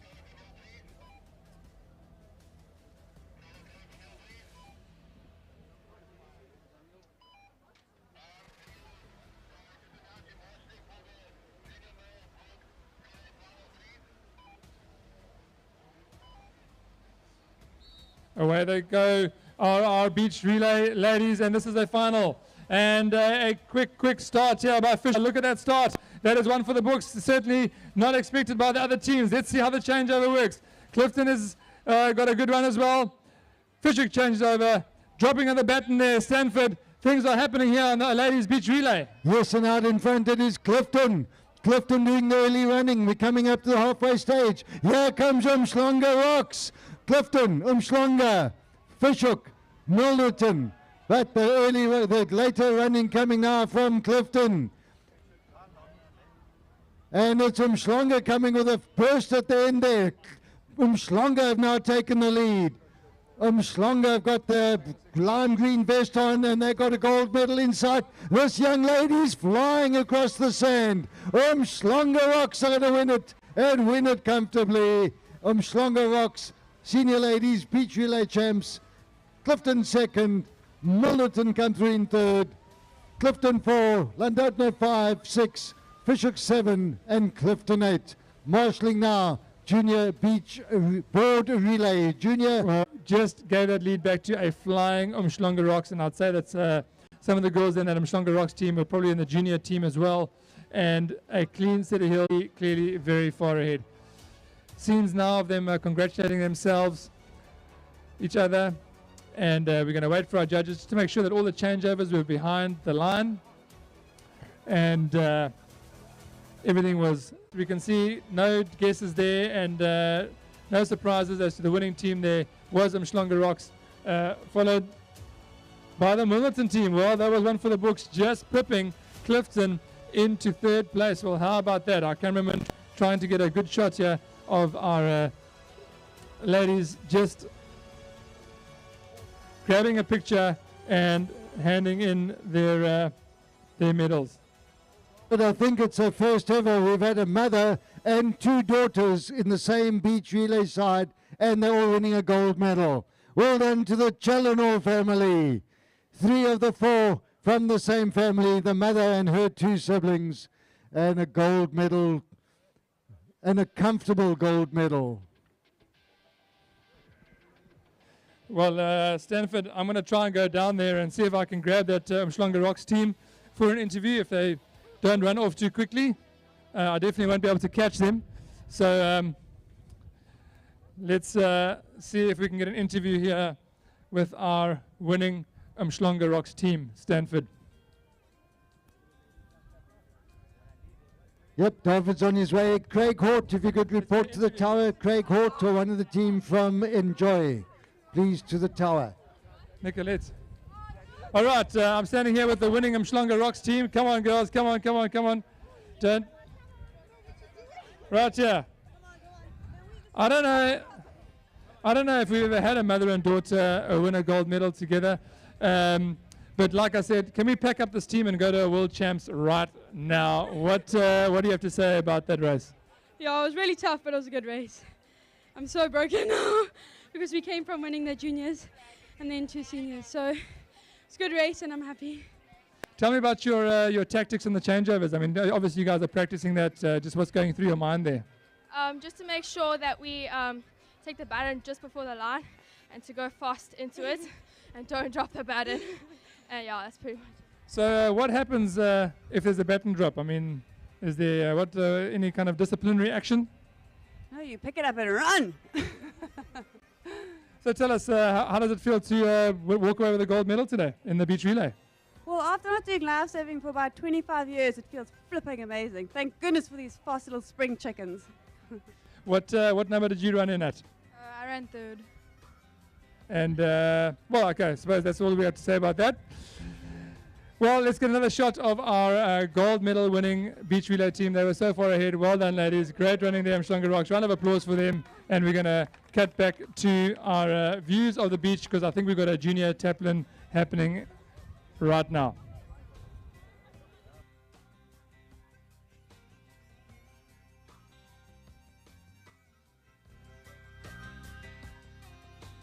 Could we have one of the Enjoy Productions team please to the tower?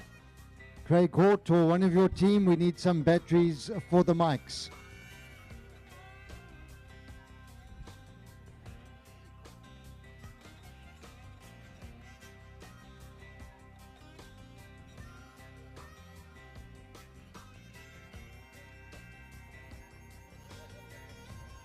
Well, we've got still some action to look forward to. We've got a junior taplin and our ladies have got quite a few events to go still. We're looking forward to the Iron Woman, Iron Lady event. And they are busy warming up. So we've got to watch some of those events. And it looks like our taplin relays are busy getting ready. So settle in, get yourself a nice place to sit. Let's continue to watch some of this action on Kings Beach.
Well, if you are on the beach or you are on screen and just wondering what's happening next, in the junior event, a lot of action happening there. We've got our board relay final up next, and that is a open event, doesn't happen in age groups, so it's just all the juniors, the board relay. We just saw a good showing in all those board races by the Ndudno teams, and they're definitely going to be ones to watch here for this board relay. They're not going to have it all their own way because Fishhook wants some of that action, as does Clifton and Mshlanga Rocks. And so the board relay is up next for the junior men. They're going to go straight into a double ski and then a taplin relay. So if you're on the live stream, stick around. You're going to be able to watch quite a few of those events. And we can see now on screen, looks like it's Matthew Bowman there speaking to some of his athletes. Our coaches, there's some other coaches in the mix there. You might think that it's just 3 board paddlers, slap them together and do a relay, but it's nothing of the sort. Pretty much a lot of the tactics that goes in here is where your athletes are going to race. A lot of athletes have got a good start and can hang in there. Then you've got some athletes that are very, very good at chasing down, and those will be your athletes that you put in second and third place. So right now, in the junior boys arena, we are looking at the board relay event lining up. So they're busy marshalling for the board relay there, and certainly we have got a bit to look forward to. That's going to be some exciting racing happening there in the board relay. In the senior ladies arena, we are Senior ladies arena, we are busy marshalling our senior ladies Iron Woman, and that will be followed by the under 15s Iron Woman. Down in the ladies arena, arena 1, on the southern side, we have the under 17 girls who are also being marshaled Iron Women.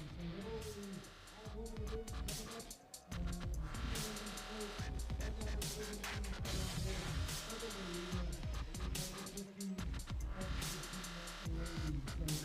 events coming up, afternoon.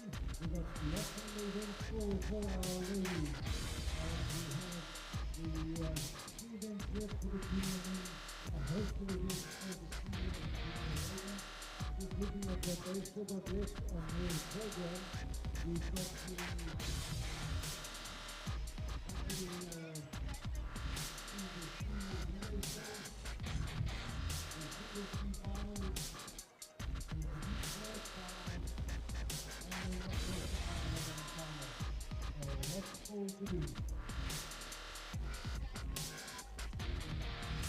So scenes on the screen here.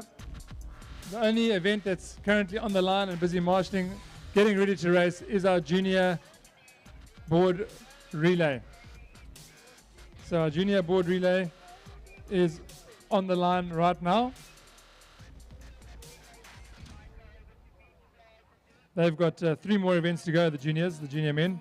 Board relay, double ski and tap-in, all relay events, so there's no age groups there. They're just basically going to run from board relay through double ski through to tap-in.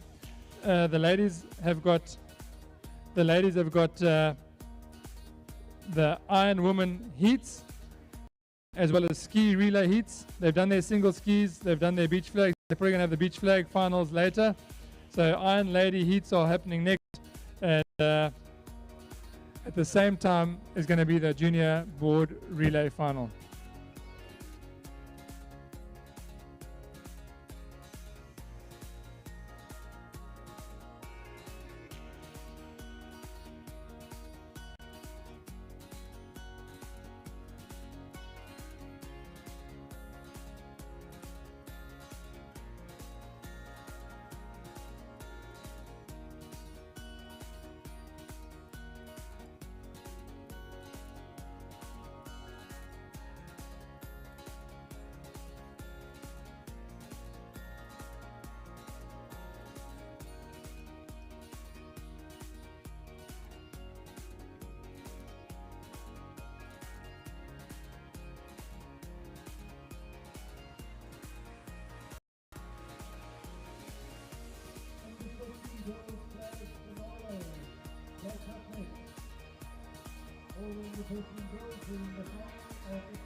Into the water, Stanford is the junior.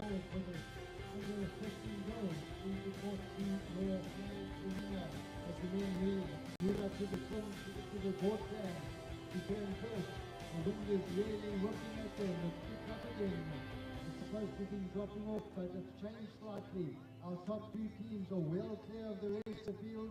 Still early days. Well, that's the team of Clifton and Fishhook 1 and 2 now in the board relay.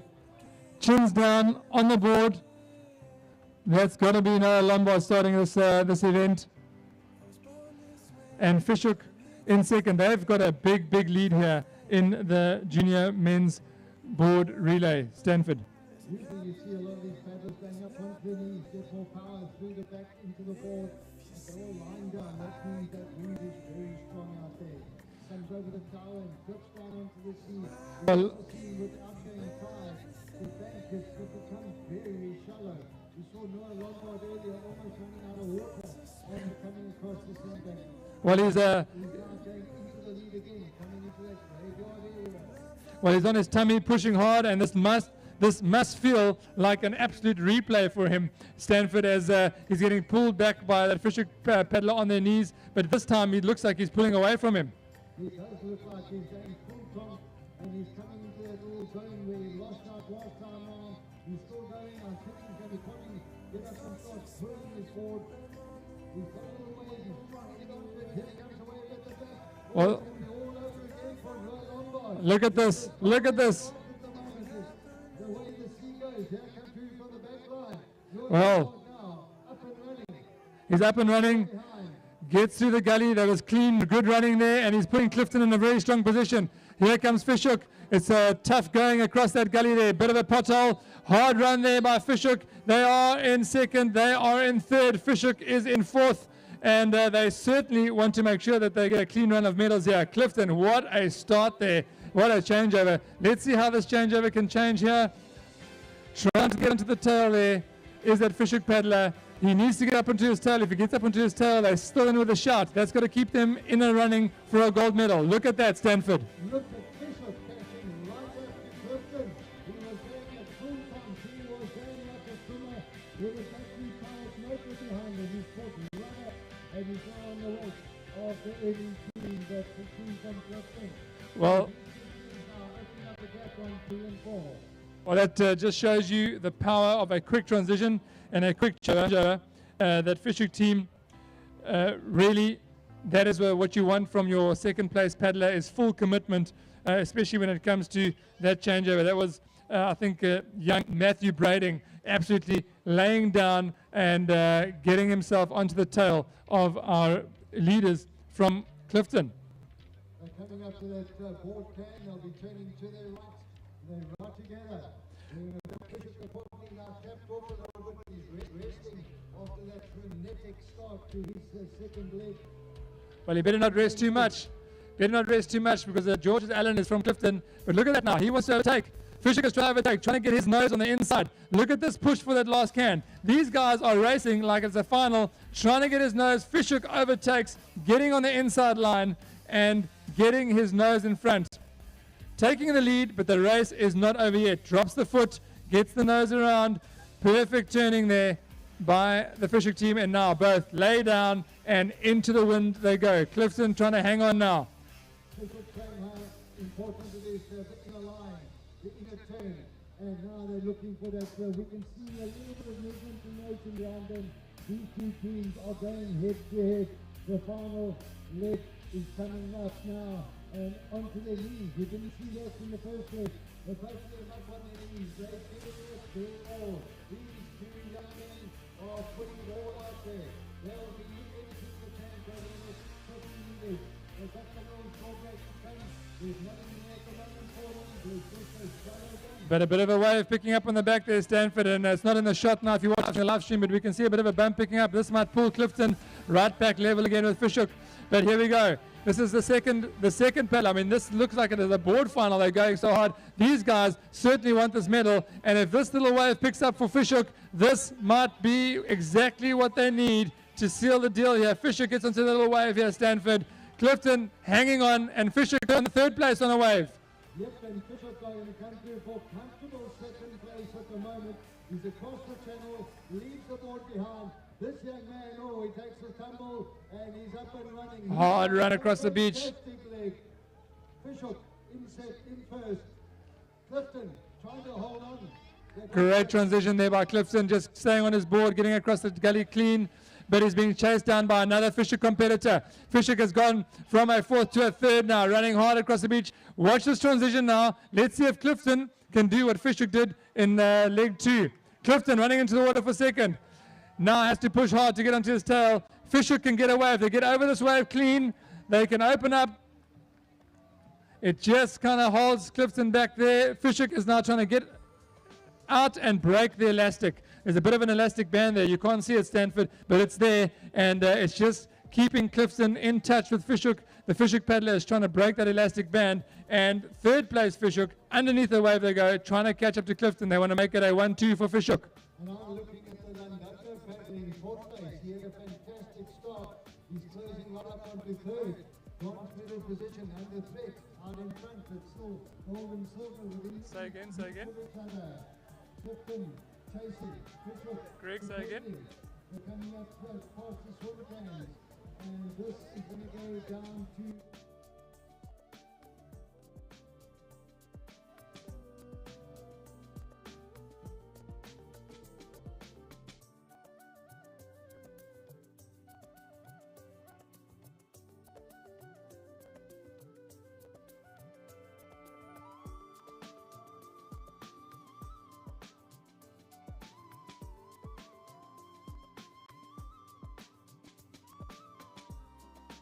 is hanging in, and we saw from earlier races anything can happen in the change, and right now 1 and 2 look sewn up, but the race is happening for third place. Stanford. The race is certainly happening out front for Bishop as well. They've turned the can. They've just got to get to the beach for that prestigious gold medal. We've got the ladies lining up on the southern side of the beach. The senior iron ladies of 2023. That championship about to start as these junior men are now heading back in the World Relay Championship. It's still Bishop from Clifton. Clifton are not letting up. They're coming back onto the beach shortly. It's going to be a very close race for third, fourth and fifth. But first and second still could go either way. The sea is sometimes a way of leveling matters. You've got the lead, the way it comes from the back. There's a little ripple coming past Bishop now. He's up his tempo, but he's going to slip down the back of that, and he's just hoping there's no others. I can only wonder what's going through his mind now. Stanford hoping. Clifton has closed the gap a little bit, and this race is not over yet. These guys have been going absolutely flat out for this race. This is Wade Beckers for the Fisher team, and is he going to pull up onto that little wave? He does. He's got it. This might seal the deal for Fisher for the gold. Silver is not completely sewn up yet, because here comes Landadno. Landadno's gone from fourth to third. Clifton on a wave. Well, across the beach now, winning the board relay. Junior board relay will be Fishhook. Across the beach they go. Hard run, and claiming the title there for the win is Fishhook in the junior board relay. Second place going the way of Clifton. What's happening for third? Third is the dice all the way to the line. It's Landadno. Oh, they take a tumble. They take a big tumble. Here comes Pirates. Can they recover? Yes, Landadno. Can they hang on? Landadno 3. Pirates 4. Bishop 5. Summerstrand will get 6. And Bishop will face 8 behind from Stronger Rocks. Well, that was certainly a race for the books, and what a great event there, the board relay. Seriously, these clubs take this board relay race. It is definitely a brag race, and the guys want to brag about it afterwards. Fisher taking the win there, and they would have enjoyed doing a one-up there on Landadno for sure. They're one of their brother clubs from Cape Town. Scenes now here of the finish, and the finish of the board relay. You can see our competitors there just hugging, high-fiving, and congratulating each other.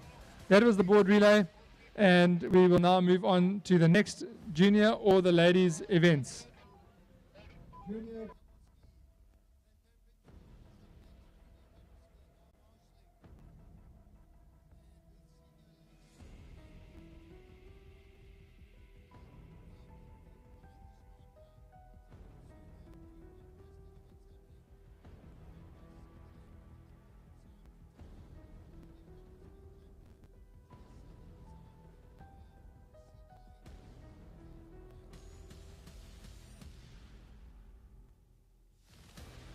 Well, to all our viewers on screen, you're watching the finish of the men's board relay, and hopefully we can get the camera to pan around. If we can get the camera to pan around to the senior ladies Iron Woman final, we can at least watch the start of that. So the camera just panning around now, and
To the beach, and it looks like it could be Morgan is out in front.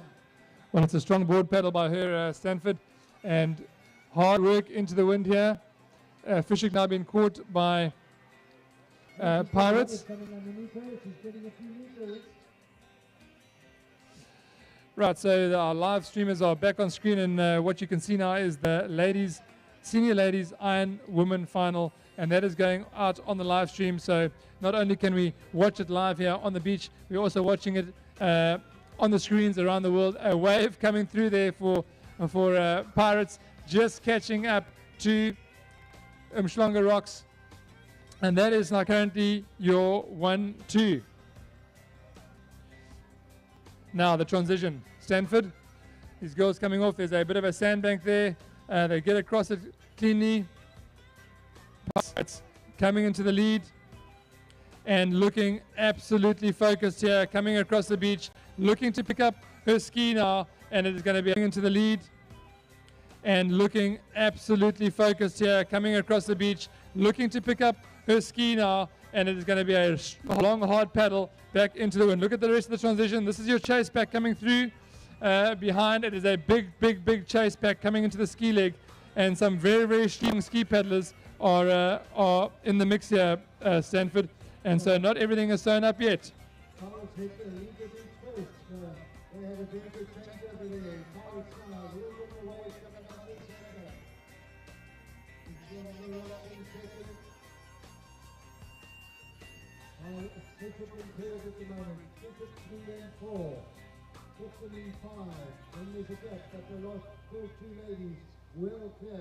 There's a little bit of swell coming through at the moment. They've pulled up the head leg to finish, then it's the swim leg.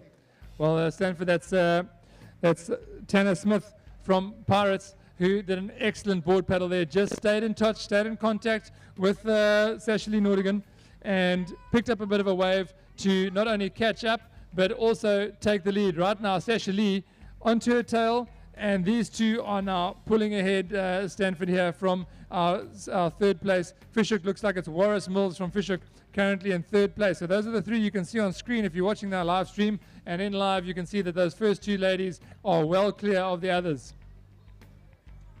They're about to hit the first turn can, and still it is Tanner Smith from Pirates who is in the lead, going to make that turn first, leaves a bit of water there, doesn't want to get mixed up with Sasha Lee, the nose of her ski, so leaves a bit of water there. But this, if Sasha Lee puts down the hammer now, she might be able to overtake. Now they're going to come back into the wind, and this is going to be hard work. Hard work, certainly. They're going on the apex now. Then they could, and this westerly wind just won't die down. The custom is stopped, but it's still a strong wind out there, over 20 km an hour. And it's the Pirates girl who's now coming up to the third turn marker. Then it's straight back to the beach beyond the markers, and they're going to go out around the swim can. Well, still, Tanner Smith holding the lead here. She has put up her hand and said, I would like to take an Iron Lady title back to the Battery Beach in KZN, the second oldest life-saving club in the country. 1928 they were formed, and Umhlanga Rocks 1950, I think about 56. Umhlanga Rocks coming up on this left, Sasha Lee Nordigan, our early leader, calling level with Tanner Smith now. And what is going to happen in the swim, Stanford, because that's what it's going to come down to here, a good transition and a swim. It's a longer swim now, and it's cold water. The two paddlers are now they're going to come across the beach together. They're probably now realizing that it's going to go down to the wire. They're conserving a bit of energy, letting Ransom push them forward. There they come. Well, the run across the beach is going to be... They've just got that little bit of a channel that's proving quite difficult for some of our competitors. These two young girls have had a great speed battle. Well, it's a head-to-head now. Head-to-head now across the beach, and it's going to come down to the swim. Who's got the arms? Who's the strongest swimmer? Sashali, you can see just putting her goggles on there, getting ready for the swim. And Tanner Smith, both of them, none of the ladies actually in wetsuits. Stanford, interesting to see because of the paddling. And Fishhook now in third place coming up the beach, but our two leaders are now coming in shoulder to shoulder next to each other, going into the swim. It is going to be a surf swim race after a board and a ski. Sashali trying to get a bit of a gap there. Now it is a flat surf swim and it is a long one. Stanford. Champion, and she's got a long, nice swim ahead of her. Tanner Smith is just going to try and hang on. Already you can see Sashali opening up a couple of meters. And we see her powering herself up and going around the swim game. That's the bus now, first and second. Then they've got 40 meters back to third and fourth. So this race is settling into a two-horse race out front.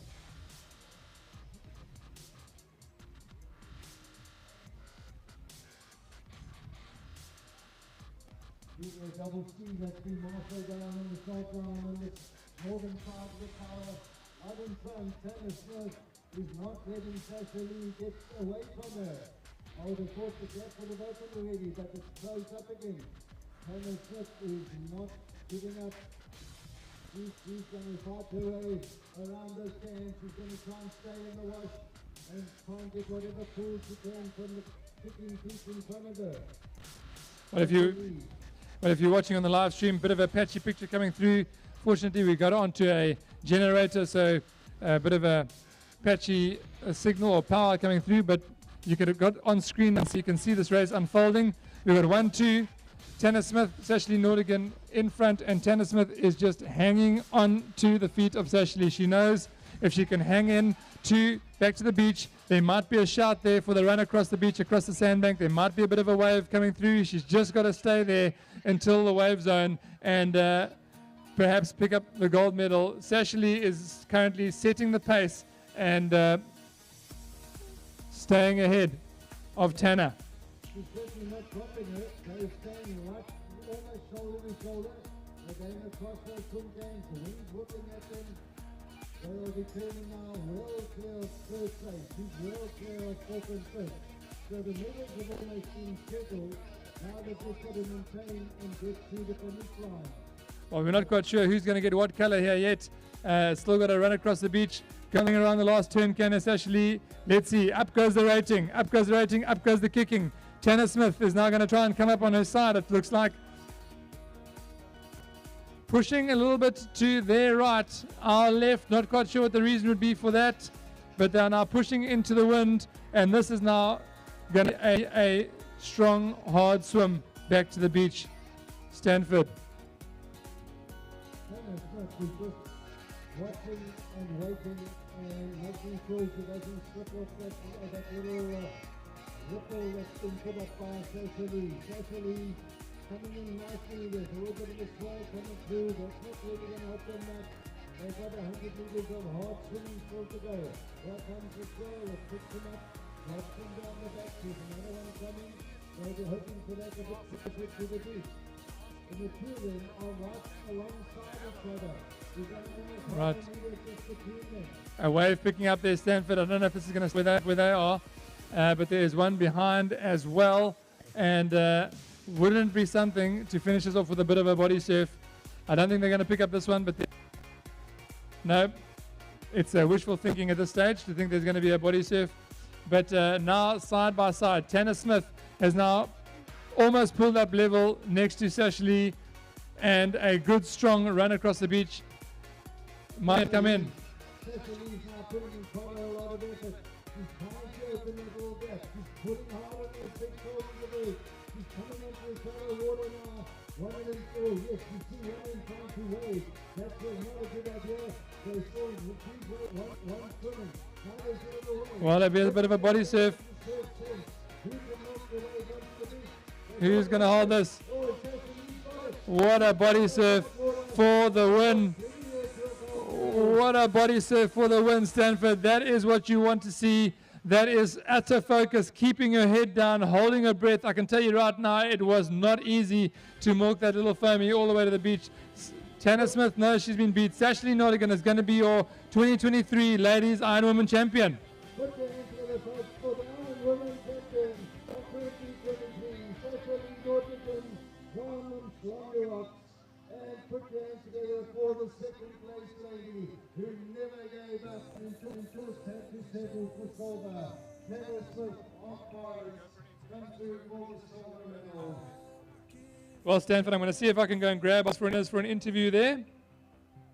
I'm sure she'll be a little bit breathless after that effort. Well done to our top three ladies. Well done to our top three ladies.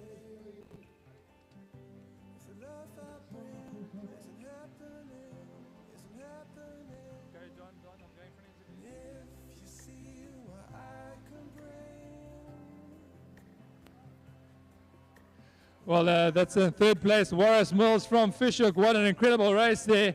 Started Lifesaving just a year or two ago, and open water swimmer of old, learning to paddle, do the board paddle, and picks up a bronze medal at the National Lifesaving Championships. I'm going to see if I can grab a few words here from our winner, Sasha Lee Nottingham. What an incredible race by that young lady.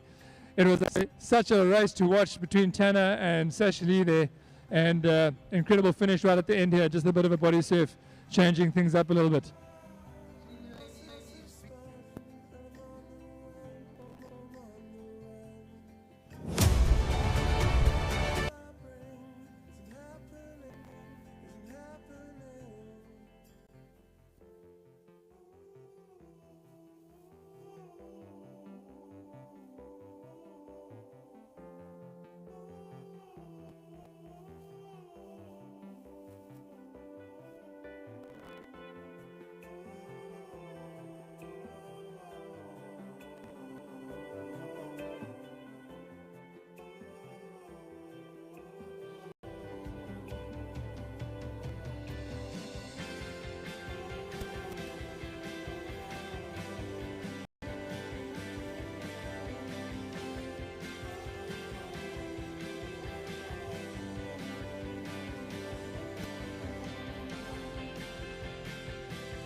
Well, Stanford, I've just caught up with Sasha Lee Nottingham here, just going to walk across to the tower and grab a quick little interview here with her on the live stream. And we're going to try and do that before the double skis start. Thank you so much. All right, so if my editor can tell me when we go.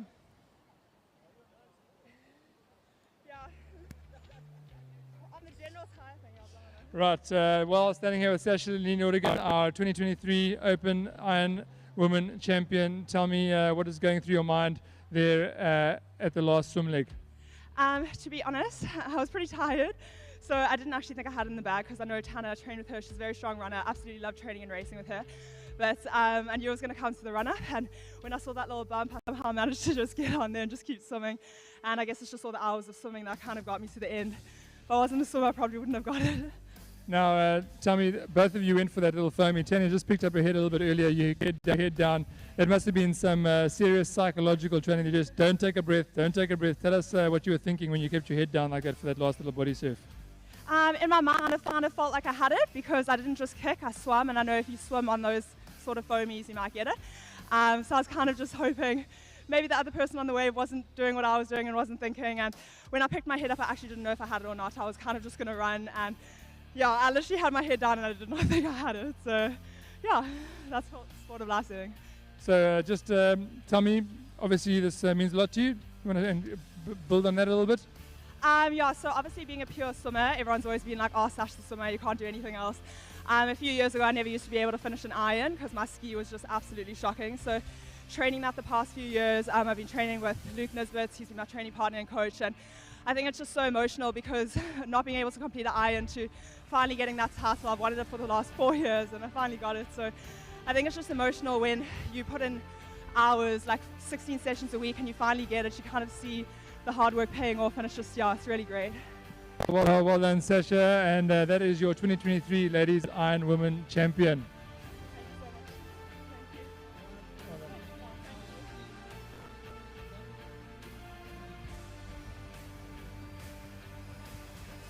Double ski.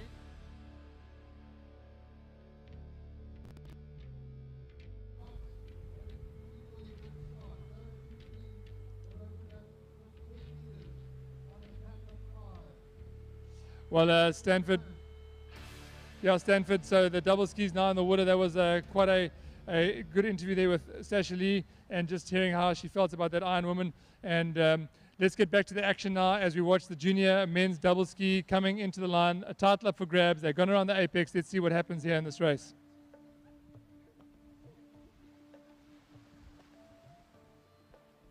Right, so Stanford, you got a better vantage point than me, but what is happening on the way back here? We can see the junior men double ski are making their way back to the beach. It looks like it was a clean line there for that Fisher team coming around the inside, and it is a grind, flat-out race now into the wind. And you expand a little bit on what is happening out there, Stanford.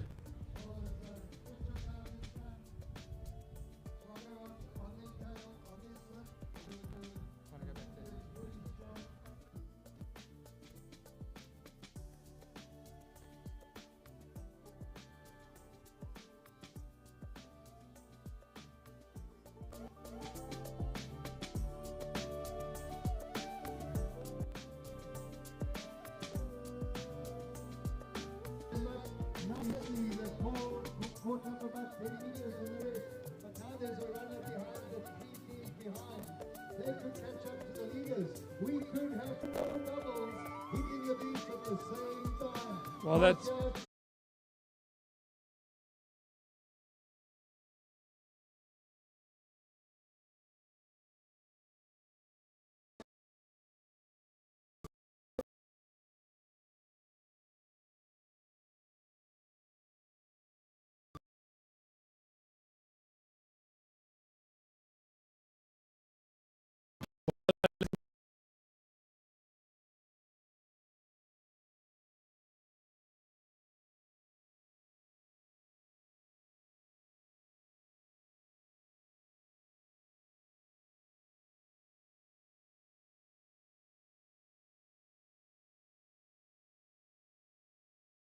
going to want to get in the lead here to leave some space for the swim.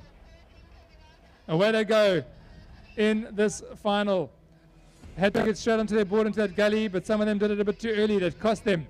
Durban Surf getting a great start, a great glide across that little gully. Onto the sandbank they go now. It is our Durban Surf competitor taking an early lead with Pirates on her tail. Tough little start there,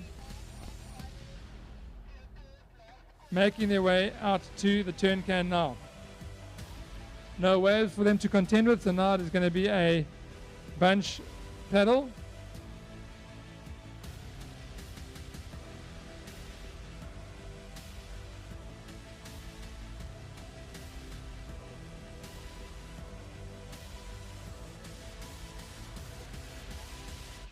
So this is the under 17 Iron Women semi-final, pardon me.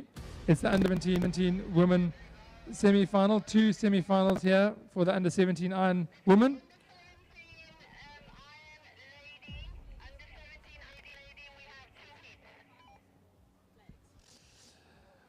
While we are watching this first heat of the under 17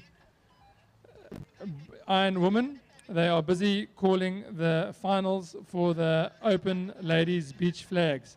Busy calling the finals for the Open Ladies Beach Flags. And that's what's happening in the beach arena. The semi-final here of the under 17 girls Iron Women carrying on. And it is Fishhook currently in the lead of the semi-final. And a big bunch behind. And they are ready to get themselves into the final.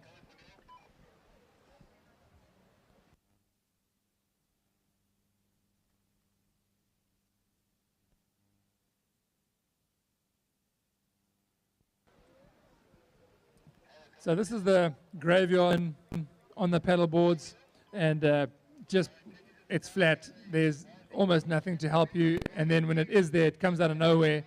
You're going to have nothing left in the tank. You've just been pushing hard into the wind. It's an offshore, just an absolutely terrible part of your board race. And so you've got to feel for these young ladies, and can't decide if you want to lie down or be on your knees. Looks like laying is probably one of the better options, because you decreasing your wind resistance. So they are just making their way into this board in the finish here of the first heat of the Iron Lady under 17. Onto the sandbank. Relay, now marshalling. Junior Chaplain Relay. Please report to the marshalling area.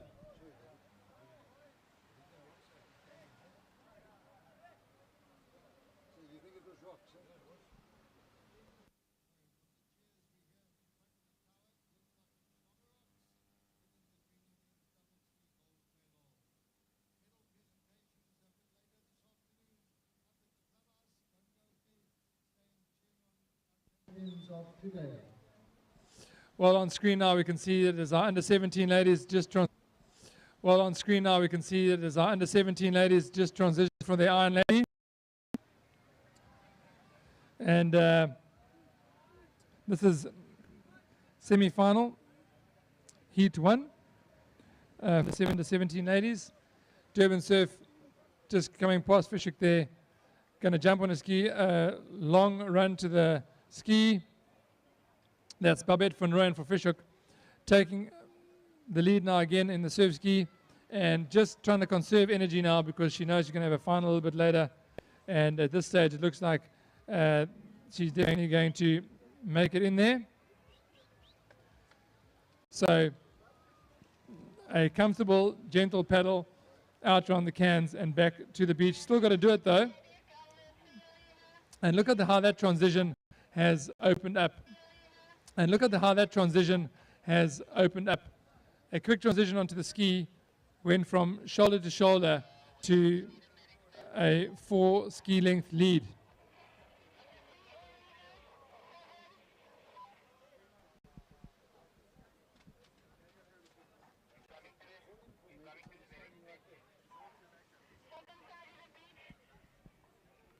Heading to the southern side of the beach, southern.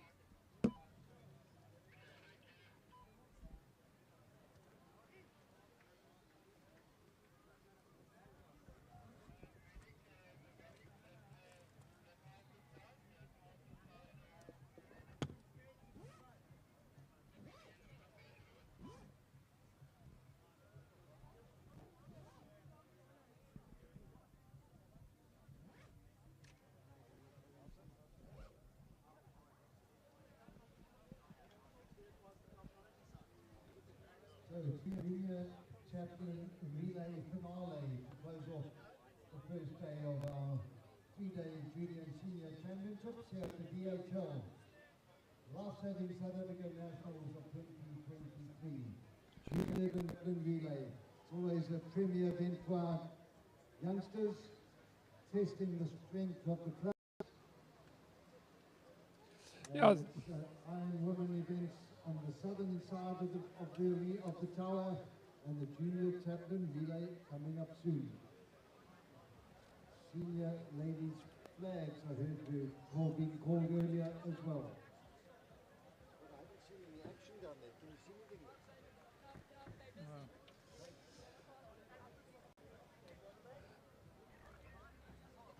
So in the under 17 ladies,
Well, Stanford, I've got to tell you that the drama continues.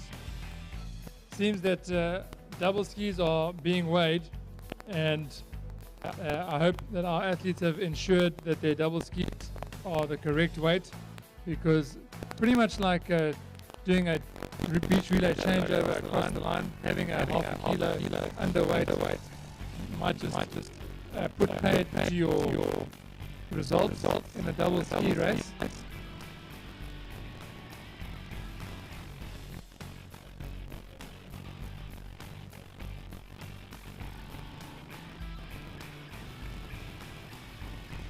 Well, ladies and gents, while we're waiting for order events to take part, the senior ladies are currently running their flags. They are down to the last 5 ladies here. We've got some of our beach relay champions in this final as well, and we are now down to the medal events, just about the medal runnings. Under starters orders, the last 5 ladies beach flags.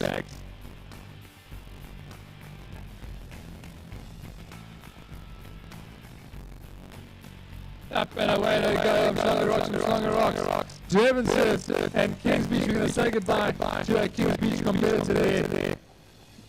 Here in the ladies beach flags final.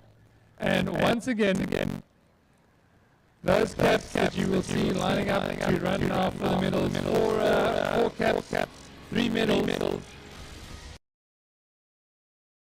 To Chelsea Cook, just unfortunate on her home beach, coming in 5th place.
Up they go, good on, and Kennedy.